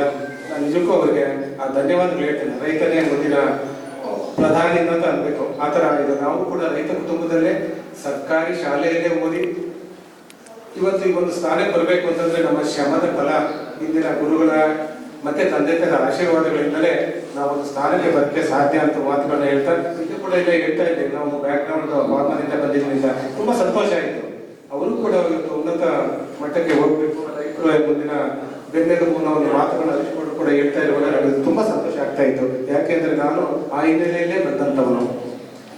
ಹಾಗಾಗಿ ಈ ವೇದಿಕೆಗೆ ಹೆಚ್ಚು ಮಾತಾಡಲಿಕ್ಕೆ ಸಮಯವಿಲ್ಲ, ನಿಮಗೆ ಪೇಷನ್ಸು ಇಲ್ಲ ಅನ್ನೋ ಒಂದು ಹಿಂದೂಸ್ತಾನವು ಎಂದು ಮರೆಯದ ಭಾರತ ರತ್ನವು ನೀನಾವು, ಕನ್ನಡ ಹಿರಿಮೆಯ ಮಗನಾವು, ಕನ್ನಡ ನುಡಿಯ ಸಿರಿಯಾವು. ಹಿಂದೂಸ್ತಾನವು ಎಂದು ಮರೆಯದ ಭಾರತ ರತ್ನವು ನೀನಾವು, ಭಾರತ ದೇಶದ ಬಡವರ ಕಂಬನಿ ಒರೆಸುವ ನಾಯಕ ನೀನಾವು, ಭಾರತ ದೇಶದ ಬಡವರ ಕಂಬನಿ ಒರೆಸುವ ನಾಯಕ ನೀನಾವು. ಭಾರತೀಯರ ವಿಶ್ವ ಪ್ರೇಮವ ಮೆರೆಸುವ ಜ್ಞಾನಿ ನೀನಾವು. ಚೆನ್ನಾಗಿರ್ತಕ್ಕಂಥದ್ದನ್ನ ಯಾರು ಹೇಳಿದ್ದಾರೆ ಅನ್ನೋದು ಮುಖ್ಯ ಅಲ್ಲ, ಅದನ್ನು ಅಳವಡಿಸ್ಕೊಂಡನ್ನ ನೀವು ರೂಢಿಸ್ಕೊಳ್ಳಿ ಅಂತ ಹೇಳ್ತಾ, ಮಲ್ಲಿಕಾರ್ಜುನ್ ಅವರು ನನ್ನ ಹತ್ರ ಬಂದರು. ಸಾರ್, ನಾನು ಪೇಪರ್ ಮಾಡಿ ಮಾಡಿ ಸಾಕಾಗ್ಬಿಟ್ಟದೆ, ಒಂದು ಯೂಟ್ಯೂಬ್ ಮಾಡಬೇಕು, ಇದಕ್ಕೇನಾರ ಒಂದು ಹೆಸರು ಕೊಡಿ ಅಂತ ಬಂದರು. ಆನೆಕಲ್ ಚಂದನ ಅಂತ ಇಟ್ಬಿಡೋದು ಅಂತ ಹೇಳಿ ಕಳಿಸ್ತೇನೆ. ಅವನೀಗ 2 ವರ್ಷ 3 ವರ್ಷದಿಂದ ಆನೆಕಲ್ ಚಂದನದಲ್ಲಿ ಕಾರ್ಯಕ್ರಮಗಳನ್ನ, ಅದಕ್ಕೆ ಜೊತೆಗೆ ಸೇವಾ ಟ್ರಸ್ಟ್ ಅಂತ ಮಾಡ್ಕೊಂಡು ಸಮಾಜಮುಖಿ ಕಾರ್ಯಕ್ರಮನ ಮಾಡೋ ನಿಟ್ಟಿನಲ್ಲಿ ಇವತ್ತು ಈ ಶಾಲೆಯಲ್ಲಿ ಒಂದು ಏನು ಮಕರ ಸಂಕ್ರಾಂತಿ ಹಬ್ಬವನ್ನ ಆಚರಣೆ ಮಾಡಬೇಕು. ವೈಜ್ಞಾನಿಕ ಮತ್ತು ಧಾರ್ಮಿಕ ಎರಡೂ ಕೂಡ ಮಿಲನವಾಗಿರ್ತಕ್ಕಂಥ ಇದು ಹಬ್ಬ ಯಾವುದಾದ್ರೂ ಇದೆ ಅಂದ್ರೆ ಅದು ಮಕರ ಸಂಕ್ರಾಂತಿ ಹಬ್ಬ. ನೋಡಿ, ಬೇರೆ ಯುಗಾದಿ ಹಬ್ಬ ಬೇರೆ ಡೇಟ್ಗಳಲ್ಲಿ ಬರ್ತದೆ, ಶಿವರಾತ್ರಿ ಹಬ್ಬ ಬೇರೆ ಡೇಟಲ್ಲಿ ಬರ್ತದೆ, ಗೌರಿ ಹಬ್ಬ ಬೇರೆ ಡೇಟಲ್ಲಿ ಬರ್ತದೆ. ಆದ್ರೆ ಮಕರ ಸಂಕ್ರಾಂತಿ ಯಾವಾಗಲೂ 14ನೇ ತಾರೀಕಿಗೆ ಬರೋದು. ಇದನ್ನ ನೀವು ಕ್ಯಾಲೆಂಡರ್ ತೆಗೆದು ನೋಡ್ಕೊಳ್ಳಿ. ಯಾವಾಗಲೂ ಕೂಡ ಮಕರ ಜ್ಯೋತಿ ಉರಿತಕ್ಕಂಥದ್ದು ಜನವರಿ 14ನೇ ತಾರೀಕು. ಹಾಗಾಗಿ ಇದು ಪ್ರಾಕೃತಿಕವಾಗಿ ಧಾರ್ಮಿಕವಾಗಿ ಮಿಲನವಾಗಿರ್ತಕ್ಕಂಥ ಯಾವುದಾದ್ರೂ ಒಂದು ಹಿಂದೂ ಧರ್ಮದ ಹಬ್ಬ ಇದೆ ಅಂದ್ರೆ ಅದು ಮಕರ ಸಂಕ್ರಾಂತಿ ಹೇಳೋದಕ್ಕೆ ಇಷ್ಟಪಡ್ತೀನಿ. ಈಗ ಎಲ್ಲರೂ ಕೂಡ ಹೇಳಿರೋದು ಅಷ್ಟೇ. ಸೂರ್ಯನು ತನ್ನ ಪಥವನ್ನ ದಕ್ಷಿಣ ಪಥದಿಂದ ಇವತ್ತಿನಿಂದ ಉತ್ತರ ಪಥಕ್ಕೆ ಹೋಗ್ತಾ ಇದ್ದಾನೆ.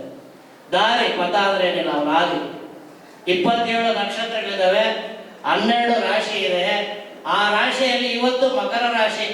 ಆ ಮಕರ ರಾಶಿಯನ್ನ ರವಿ ಅಂದ್ರೆ ಸೂರ್ಯ ಇವತ್ತು ಮಕರ ರಾಶಿಯನ್ನ ಪ್ರವೇಶ ಮಾಡ್ತಾರೆ. ಅದನ್ನ ಉತ್ತರಾಯಣ ಪುಣ್ಯಕಾಲ ಅಂತ ಕರೀತಾರೆ. ಈ ಉತ್ತರಾಯಣ ಪುಣ್ಯಕಾಲಕ್ಕೆ ಇನ್ನೂ ಬಹಳ ವೈಶಿಷ್ಟ್ಯ ಇದೆ. ಈ ಕಾಲದಲ್ಲಿ ಸತ್ತವರು ಸ್ವರ್ಗವನ್ನ ಸೇರ್ತಾರೆ. ಎಲ್ಲಿ ಸೇರ್ತಾರೆ? ಸ್ವರ್ಗವನ್ನ ಸೇರ್ತಾರೆ. ಹಾಗಾಗಿ ಈ ಸ್ವರ್ಗದ ಬಾಗಿಲಿಗೆ ಒಂದು ಸಣ್ಣ ಉದಾಹರಣೆ ನಿಮ್ಗೆ ಹೇಳ್ಬಿಟ್ಟು ತಿಳಿಸ್ತೀನಿ. ಒಬ್ಬ ಹಸುಗಳ ವ್ಯಾಪಾರಿ ದಳ್ಳಾಳಿ. ಯಾವ ಸಾಮಾನ್ಯವಾಗಿ ನಿಮ್ಗೆ ರೈತರೇ ಕಮ್ಮಿ ಇರೋದ್ರಿಂದ ದಳ್ಳಾಳಿ ಅಂದ್ರೇನು, ಹಸು ಅಂದ್ರೇನು, ಗೋಪಾಲಕರು ಅಂದ್ರೇನು, ಹಸು ಯಾಕೆ ಕರೀತದೆ, ಹಾಲು ಕರೀತದೆ, ಇದೆಲ್ಲ ಕೂಡ ಗೊತ್ತಿಲ್ಲ ಇನ್ನು ಕೆಲವರಿಗೆ. ಹಸು ಹಾಲು ಎಲ್ಲಿ ಕರೀತದೆ ಅಂತ ಕೂಡ ಎಷ್ಟೋ ಜನ ಗೊತ್ತಿಲ್ಲ ಅಂತ ನಾನು ಭಾವಿಸ್ತೇನೆ. ಎಲ್ಲ ಪಾಕೆಟ ಬರ್ತದೆ ಅನ್ಕೊಂಡ್ಬಿಟ್ಟಿದ್ದೀರ. ಹಾಲು ಎಲ್ಲಿ ಬರ್ತದೆ, ಪಾಕೆಟ ಬರ್ತದೆ ಅನ್ಕೊಂಡ್ಬಿಟ್ಟಿದ್ದೀರ. ಅದು ಹಸುವಿನ ಮಲೆಯಲ್ಲಿ ಬರ್ತಕ್ಕಂಥ ಹಾಲು ಆಗಿದೆ. ಇಂಥ ಹಸುಗಳ ವ್ಯಾಪಾರ ಮಾಡಕ ದಳ್ಳಾಳಿ ಹೋಗ್ತಾ ಇದ್ದ. ಅವನು ದಳ್ಳಾಳಿ ಒಂದಷ್ಟು ವ್ಯಾಪಾರ ಮಾಡಿಸ್ಬಿಟ್ಟು ಒಂದು ಹಳೆ ದೇವಸ್ಥಾನದ ಹತ್ರ ಕೂತಿ ನಾನು ಬಸ್ ಬರೋದು 3 ಗಂಟೆ 4 ಗಂಟೆಗೆಲ್ಲ ಬಸ್ ಹತ್ರ ಕೂತಿ ನಾನು.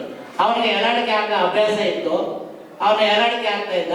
ಆ ಗೋಡೆಗೆ ದಿನ ಸುಣ್ಣ ಬಳಿತಾ ಇದ್ದ. ಆ ಗೋಡೆಗೆ ಯಾವುದೋ ಹಳೆ ದೇವಸ್ಥಾನಕ್ಕೆ ಒಂದಿಷ್ಟು ದಿನ ಅವನನ್ನು ಕಡ್ಡಿ ಸುಣ್ಣವನ್ನು ಬಳಿತ. ಇವನು ಒಂದಿಷ್ಟು ದಿನ ಈ ಯಾರು ಕೂಡ ದೇವಸ್ಥಾನವನ್ನ ಜೀರ್ಣೋದ್ಧಾರ ಮಾಡಲಿಲ್ಲ. ಇದು ಬಳಿತಾ ಬಳಿತಾ ಬಳಿತಾ ಒಂದಷ್ಟು ಬೆಳ್ಳಗಾಯ್ತು ಆ ದೇವಸ್ಥಾನ. ಕೂತ್ಕೊಂಡು ಡೈಲಿ ಬರಲ್ಲ, ವ್ಯಾಪಾರಕ್ಕೆ ಬಂದು ಮಾಡ್ಬಿಟ್ಟಂತ. ಇವನು ಕಾಲ ನಂತರ ತೀರೋಗ್ಬಿಟ್ಟ. ಇದೊಂದು ಕಥೆ ಅಂತ ತಿಳ್ಕೊಳ್ಳಿ. ತೀರೋಗ್ಬಿಟ್ಟ. ಇವನ್ನ ಇವಾಗ ಏನ್ ಮಾಡ್ಬೇಕು? ಇವನ್ ಜೀವನದಲ್ಲಿ ಏನು ಮಾಡಿಲ್ಲ ರೀ, ಇವನು ತಗೊಂಡಾಗ ಇವನ್ನ ನರಕಕ್ಕೆ ಹಾಕ್ಬಿಡ್ತೇವೆ. ಇಲ್ಲ, ಅವ್ರು ಹೇಳ್ತಾ ಇದ್ದಾರೆ, ಇಲ್ಲ ಇವನು ಒಂದು ಒಳ್ಳೆ ಕೆಲಸ ಮಾಡಿದ್ದಾನೆ, ಇವನ್ ಸ್ವರ್ಗ ತೋರಿಸಿ ಆದ್ರೆ ಸ್ವರ್ಗಕ್ಕೆ ಕಳಿಸ್ಬೇಡಿ ಅಂತ ಹೇಳ್ಬಿಟ್ಟು ಅವ್ರನ್ನ ಕಳಿಸ್ಕೊಡ್ತಾರೆ. ಅವ್ರು ಹೋಗ್ತಾ ಇರ್ತಾರೆ. ಇವ್ರು ಸುಣ್ಣ ಬಳೆದಿತ್ತಲ್ಲ ಆ ಹಳೆ ದೇವಸ್ಥಾನಕ್ಕೆ, ಯಾವತ್ತೂ ಕೂಡ ಬಣ್ಣ ಆಗ್ಲಿಲ್ಲ, ಬೆಳ್ಳಕ್ಕೆ ಕಾಣಿಸ್ತಾ ಇತ್ತಲ್ಲ, ಇದು ಒಂದೇ ಇವ್ರು ಒಳ್ಳೆ ಕೆಲಸ ಮಾಡಿರೋದು.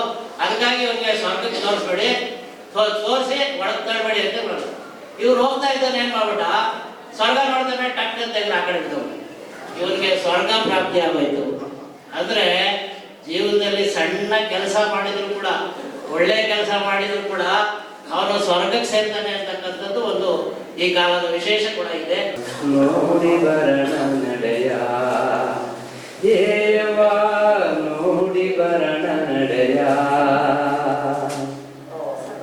ರಾಗಿಯ ಹೋದ ನೋಡ ಗೋಧಿಯ ತೆನೆ ನೋಡ, ರಾಗಿಯ ಹೋದ ನೋಡ ಗೋಧಿಯ ತೆನೆ ನೋಡ, ಗೋಧಿಯ ತೆನೆ ನೋಡ ಏಯವ ಗೋಧಿಯ ತೆನೆ ನೋಡ.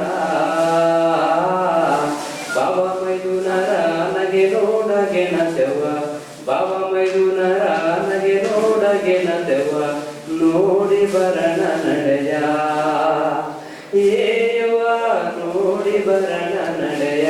ಸಂಕ್ರಾಂತಿ ಹಬ್ಬದ ಶುಭಾಶಯ ಕೋರ್ತಾ ಈ ಕಾರ್ಯಕ್ರಮದಲ್ಲಿ ಬಹಳ ಮುಖ್ಯವಾದ ಮಾತುಗಳು, ಒಂದು 4 ವಿಚಾರಗಳು ಎಲ್ಲ ತುಂಬ ಪಾಲಿಸ್ಕೊಂಡು ಹೋಗಬೇಕು ಅಂತ ಕೇಳ್ಕೊಳ್ತೀನಿ.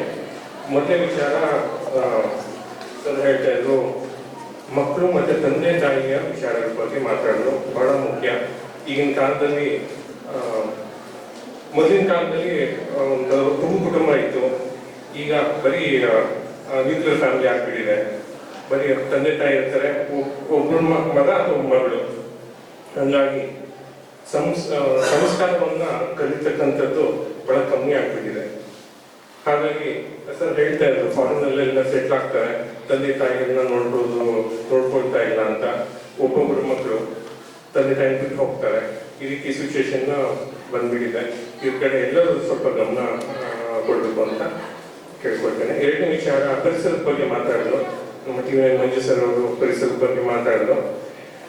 ಪ್ಲಾಸ್ಟಿಕ್ ಬಗ್ಗೆ ಒಂದು ವಿಚಾರ ಬಂತು, ತುಂಬಾ ಮುಖ್ಯ. ಪ್ಲಾಸ್ಟಿಕ್ನ ಬಳಕೆ ಮಾಡಬಾರ್ದು ಅಂತ ಎಲ್ಲರೂ ಸೇರಿ ಪ್ರಯತ್ನ ಮಾಡಬೇಕು. ಮರಗಳು ಕಡಿತಾ ಇದ್ವಿ, ಪರಿಸರ ಹಾಳಾಗ್ತಾ ಇದೆ, ನೀರು ಮಲಿನವಾಗ್ತಾ ಇದೆ. ಇದ್ರ ಕಡೆ ಎಲ್ಲರೂ ಗಮನ ಕೊಡಬೇಕು ಅಂತ ಕೇಳ್ಕೊಳ್ತೀನಿ. ಮತ್ತೆ ಕಸ ವಿಲೇವಾರಿ ಬಗ್ಗೆ ಬಹಳ ಮುಖ್ಯವಾದದ್ದು. ಬಹಳ ಸಾರಿ ನಾವು ನಮ್ಮ ಸ್ಟೂಡೆಂಟ್ಸ್ ಹೇಳ್ತಾ ಇರ್ತೀವಿ, ವೆಟ್ ವೇಸ್ಟ್ ಮತ್ತು ಡ್ರೈ ವೇಸ್ಟ್ನ ಸಪ್ರೇಟ್ ಮಾಡಬೇಕು. ಅದನ್ನ ವೆಟ್ ವೇಸ್ಟ್ನ ಪ್ರೊಸೆಸ್ ಮಾಡಬೇಕು, ಡ್ರೈ ವೇಸ್ಟ್ನ ಸಪ್ರೇಟ್ ಆಗಿ ಪ್ರೊಸೆಸ್ ಮಾಡಬೇಕು. ಪರಿಸರಕ್ಕೆ ಹಾನಿ ಆಗದೆ ಇರೋದಂಗೆ ನೋಡ್ಕೊಳ್ಬೇಕು ಅಂತ ಅದು ಬಹಳ ಮುಖ್ಯವಾದ ವಿಚಾರ. ಎಲ್ಲರೂ ಈ ಕಡೆ ಗಮನ ಕೊಡ್ತಾರೆ ಅಂತ ಹೇಳ್ತಾ ನಾನು 2 ಮಾತು ಮುಗಿಸ್ತಾ ಇದ್ದೀನಿ.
ಸೇವಾ ಟ್ರಸ್ಟ್ ವತಿಯಿಂದ ಆಯೋಜಿಸಿರ್ತಕ್ಕಂಥ ಸಂಕ್ರಾಂತಿ ಹಬ್ಬದ ಪ್ರಯುಕ್ತ ಕಾರ್ಯಕ್ರಮವನ್ನು ಸ್ಫೂರ್ತಿ ಗ್ಲೋಬಲ್ ಶಾಲೆಯಲ್ಲಿ ಹಮ್ಮಿಕೊಂಡಿದ್ದರು.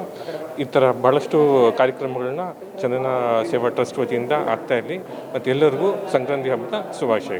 ಧನ್ಯವಾದ. ಅವಕಾಶವನ್ನು ಕೊಟ್ಟಂಥ ಸ್ಫೂರ್ತಿ ಗ್ಲೋಬಲ್ ಸ್ಕೂಲು ಮತ್ತು ಕಾಲೇಜಿಗೆ ಧನ್ಯವಾದಗಳು. ಗೋಪಾಲ್ ರೆಡ್ಡಿಯವರನ್ನ ಸ್ಮರಿಸ್ಕೊಳ್ತೀವಿ. ಅವರಿಲ್ಲ ಅಂತಂದರೂ ಕೂಡ ಅವರ ಹಾದಿಯಲ್ಲಿ ನಡೀತಿರ್ತಕ್ಕಂಥ ವಿನಯ್ ರೆಡ್ಡಿರವರಿಗೆ ಬಹಳ ಬಹಳ ಪ್ರೀತಿಪೂರ್ವಕ ಧನ್ಯವಾದಗಳು. ಇವತ್ತು ಚಂದನ ಸೇವಾ ಟ್ರಸ್ಟ್ ಮತ್ತು ಸ್ಫೂರ್ತಿ ಗ್ಲೋಬಲ್ ಕಾಲೇಜು ಆಶ್ರಯದಲ್ಲಿ ಗಜಶಿಲಾಪುರದ ಸಂಕ್ರಾಂತಿ ಅಂತಕ್ಕಂಥದ್ದನ್ನು ಮಾಡಿದ್ದೇವೆ. ಇದರ ಉದ್ದೇಶ ಅಷ್ಟೇ, ನಮ್ಮ ಪೂರ್ವಜರು ಹಾಕ್ಕೊಟ್ಟಿರ್ತಕ್ಕಂಥ ಪಥವನ್ನು ಮತ್ತೆ ಸ್ಮರಿಸ್ತಕ್ಕಂಥದ್ದು, ಆಚಾರ ವಿಚಾರ ವಿಹಾರ ಇವುಗಳನ್ನೆಲ್ಲವನ್ನು ಕೂಡ ಮಕ್ಕಳಿಗೆ ತಿಳಿಸಿ ಅವರನ್ನು ಉತ್ತಮ ಪ್ರಜೆಗಳನ್ನಾಗಿ ಮಾಡ್ತಕ್ಕಂಥದ್ದನ್ನು ಈ ಕಾರ್ಯಕ್ರಮದ ಮುಖೇನ ಅವ್ರಿಗೆ ಹೇಳಿದ್ದೇವೆ. ಇವತ್ತು ಎಲ್ಲ ಯುವಕರು ಯುವತಿಯರು ಉದ್ವೇಗ ಒತ್ತಡದಿಂದ ಬದುಕ್ತಾ ಇರತಕ್ಕಂಥ ಸಂದರ್ಭದಲ್ಲಿ ಈ ಕಾರ್ಯಕ್ರಮ ಅವರಿಗೆ ಒಳ್ಳೆಯ ವಿಚಾರಗಳನ್ನು ಕೊಟ್ಟಿದೆ ಅಂತ ಅಂದ್ಕೊಂಡಿದ್ವಿ. ಇವತ್ತು ಆಹಾರ ಅಂತಂದರೆ ನಮ್ಮ ಮಕರ ಸಂಕ್ರಾಂತಿ ನಾವು ಏನು ಬಳಸ್ತೀವಿ, ಕಬ್ಬು, ಗೆಣಸು, ಕಡಲೆಕಾಯಿ, ಎಳ್ಳು, ಕೊಬ್ಬರಿ ಇವೆಲ್ಲವೂ ಕೂಡ ಇದೆಯಲ್ಲ, ಇದು ಮನುಷ್ಯನಿಗೆ ಅತ್ಯಗತ್ಯವಾಗಿರ್ತಕ್ಕಂಥದ್ದು. ಇವತ್ತಿನ ಏನು ಚಳಿಗಾಲ ಸಂದರ್ಭದಲ್ಲಿ ಇಲ್ಲಿ ಶಾಖ ಇದೆ, ಕೊಬ್ಬಿದೆ, ಮತ್ತು ಎಲ್ಲ ರೀತಿಯಾಗಿರ್ತಕ್ಕಂಥ ಖನಿಜಾಂಶಗಳಿರೋದ್ರಿಂದ ಮನುಷ್ಯನಿಗೆ ಇದು ಅಗತ್ಯವಾಗಿರ್ತಕ್ಕಂಥದ್ದು. ಅದಕ್ಕೆ ಇದರ ಮಹತ್ವ ಗೊತ್ತೇ ಇಲ್ಲದೆ ಇವತ್ತು ಆಹಾರದ ಅರಿವಿಲ್ಲದೆ ಮಕ್ಕಳು ಬದುಕ್ತಾ ಇರ್ತಕ್ಕಂಥ ಸಂದರ್ಭದಲ್ಲಿ ಇಂಥ ಪದಾರ್ಥಗಳು ಸೇವನೆ ಮಾಡಿ ಅಂತಕ್ಕಂಥದ್ದನ್ನು ಮಕ್ಕಳಿಗೆ ಹೇಳಿದ್ವಿ.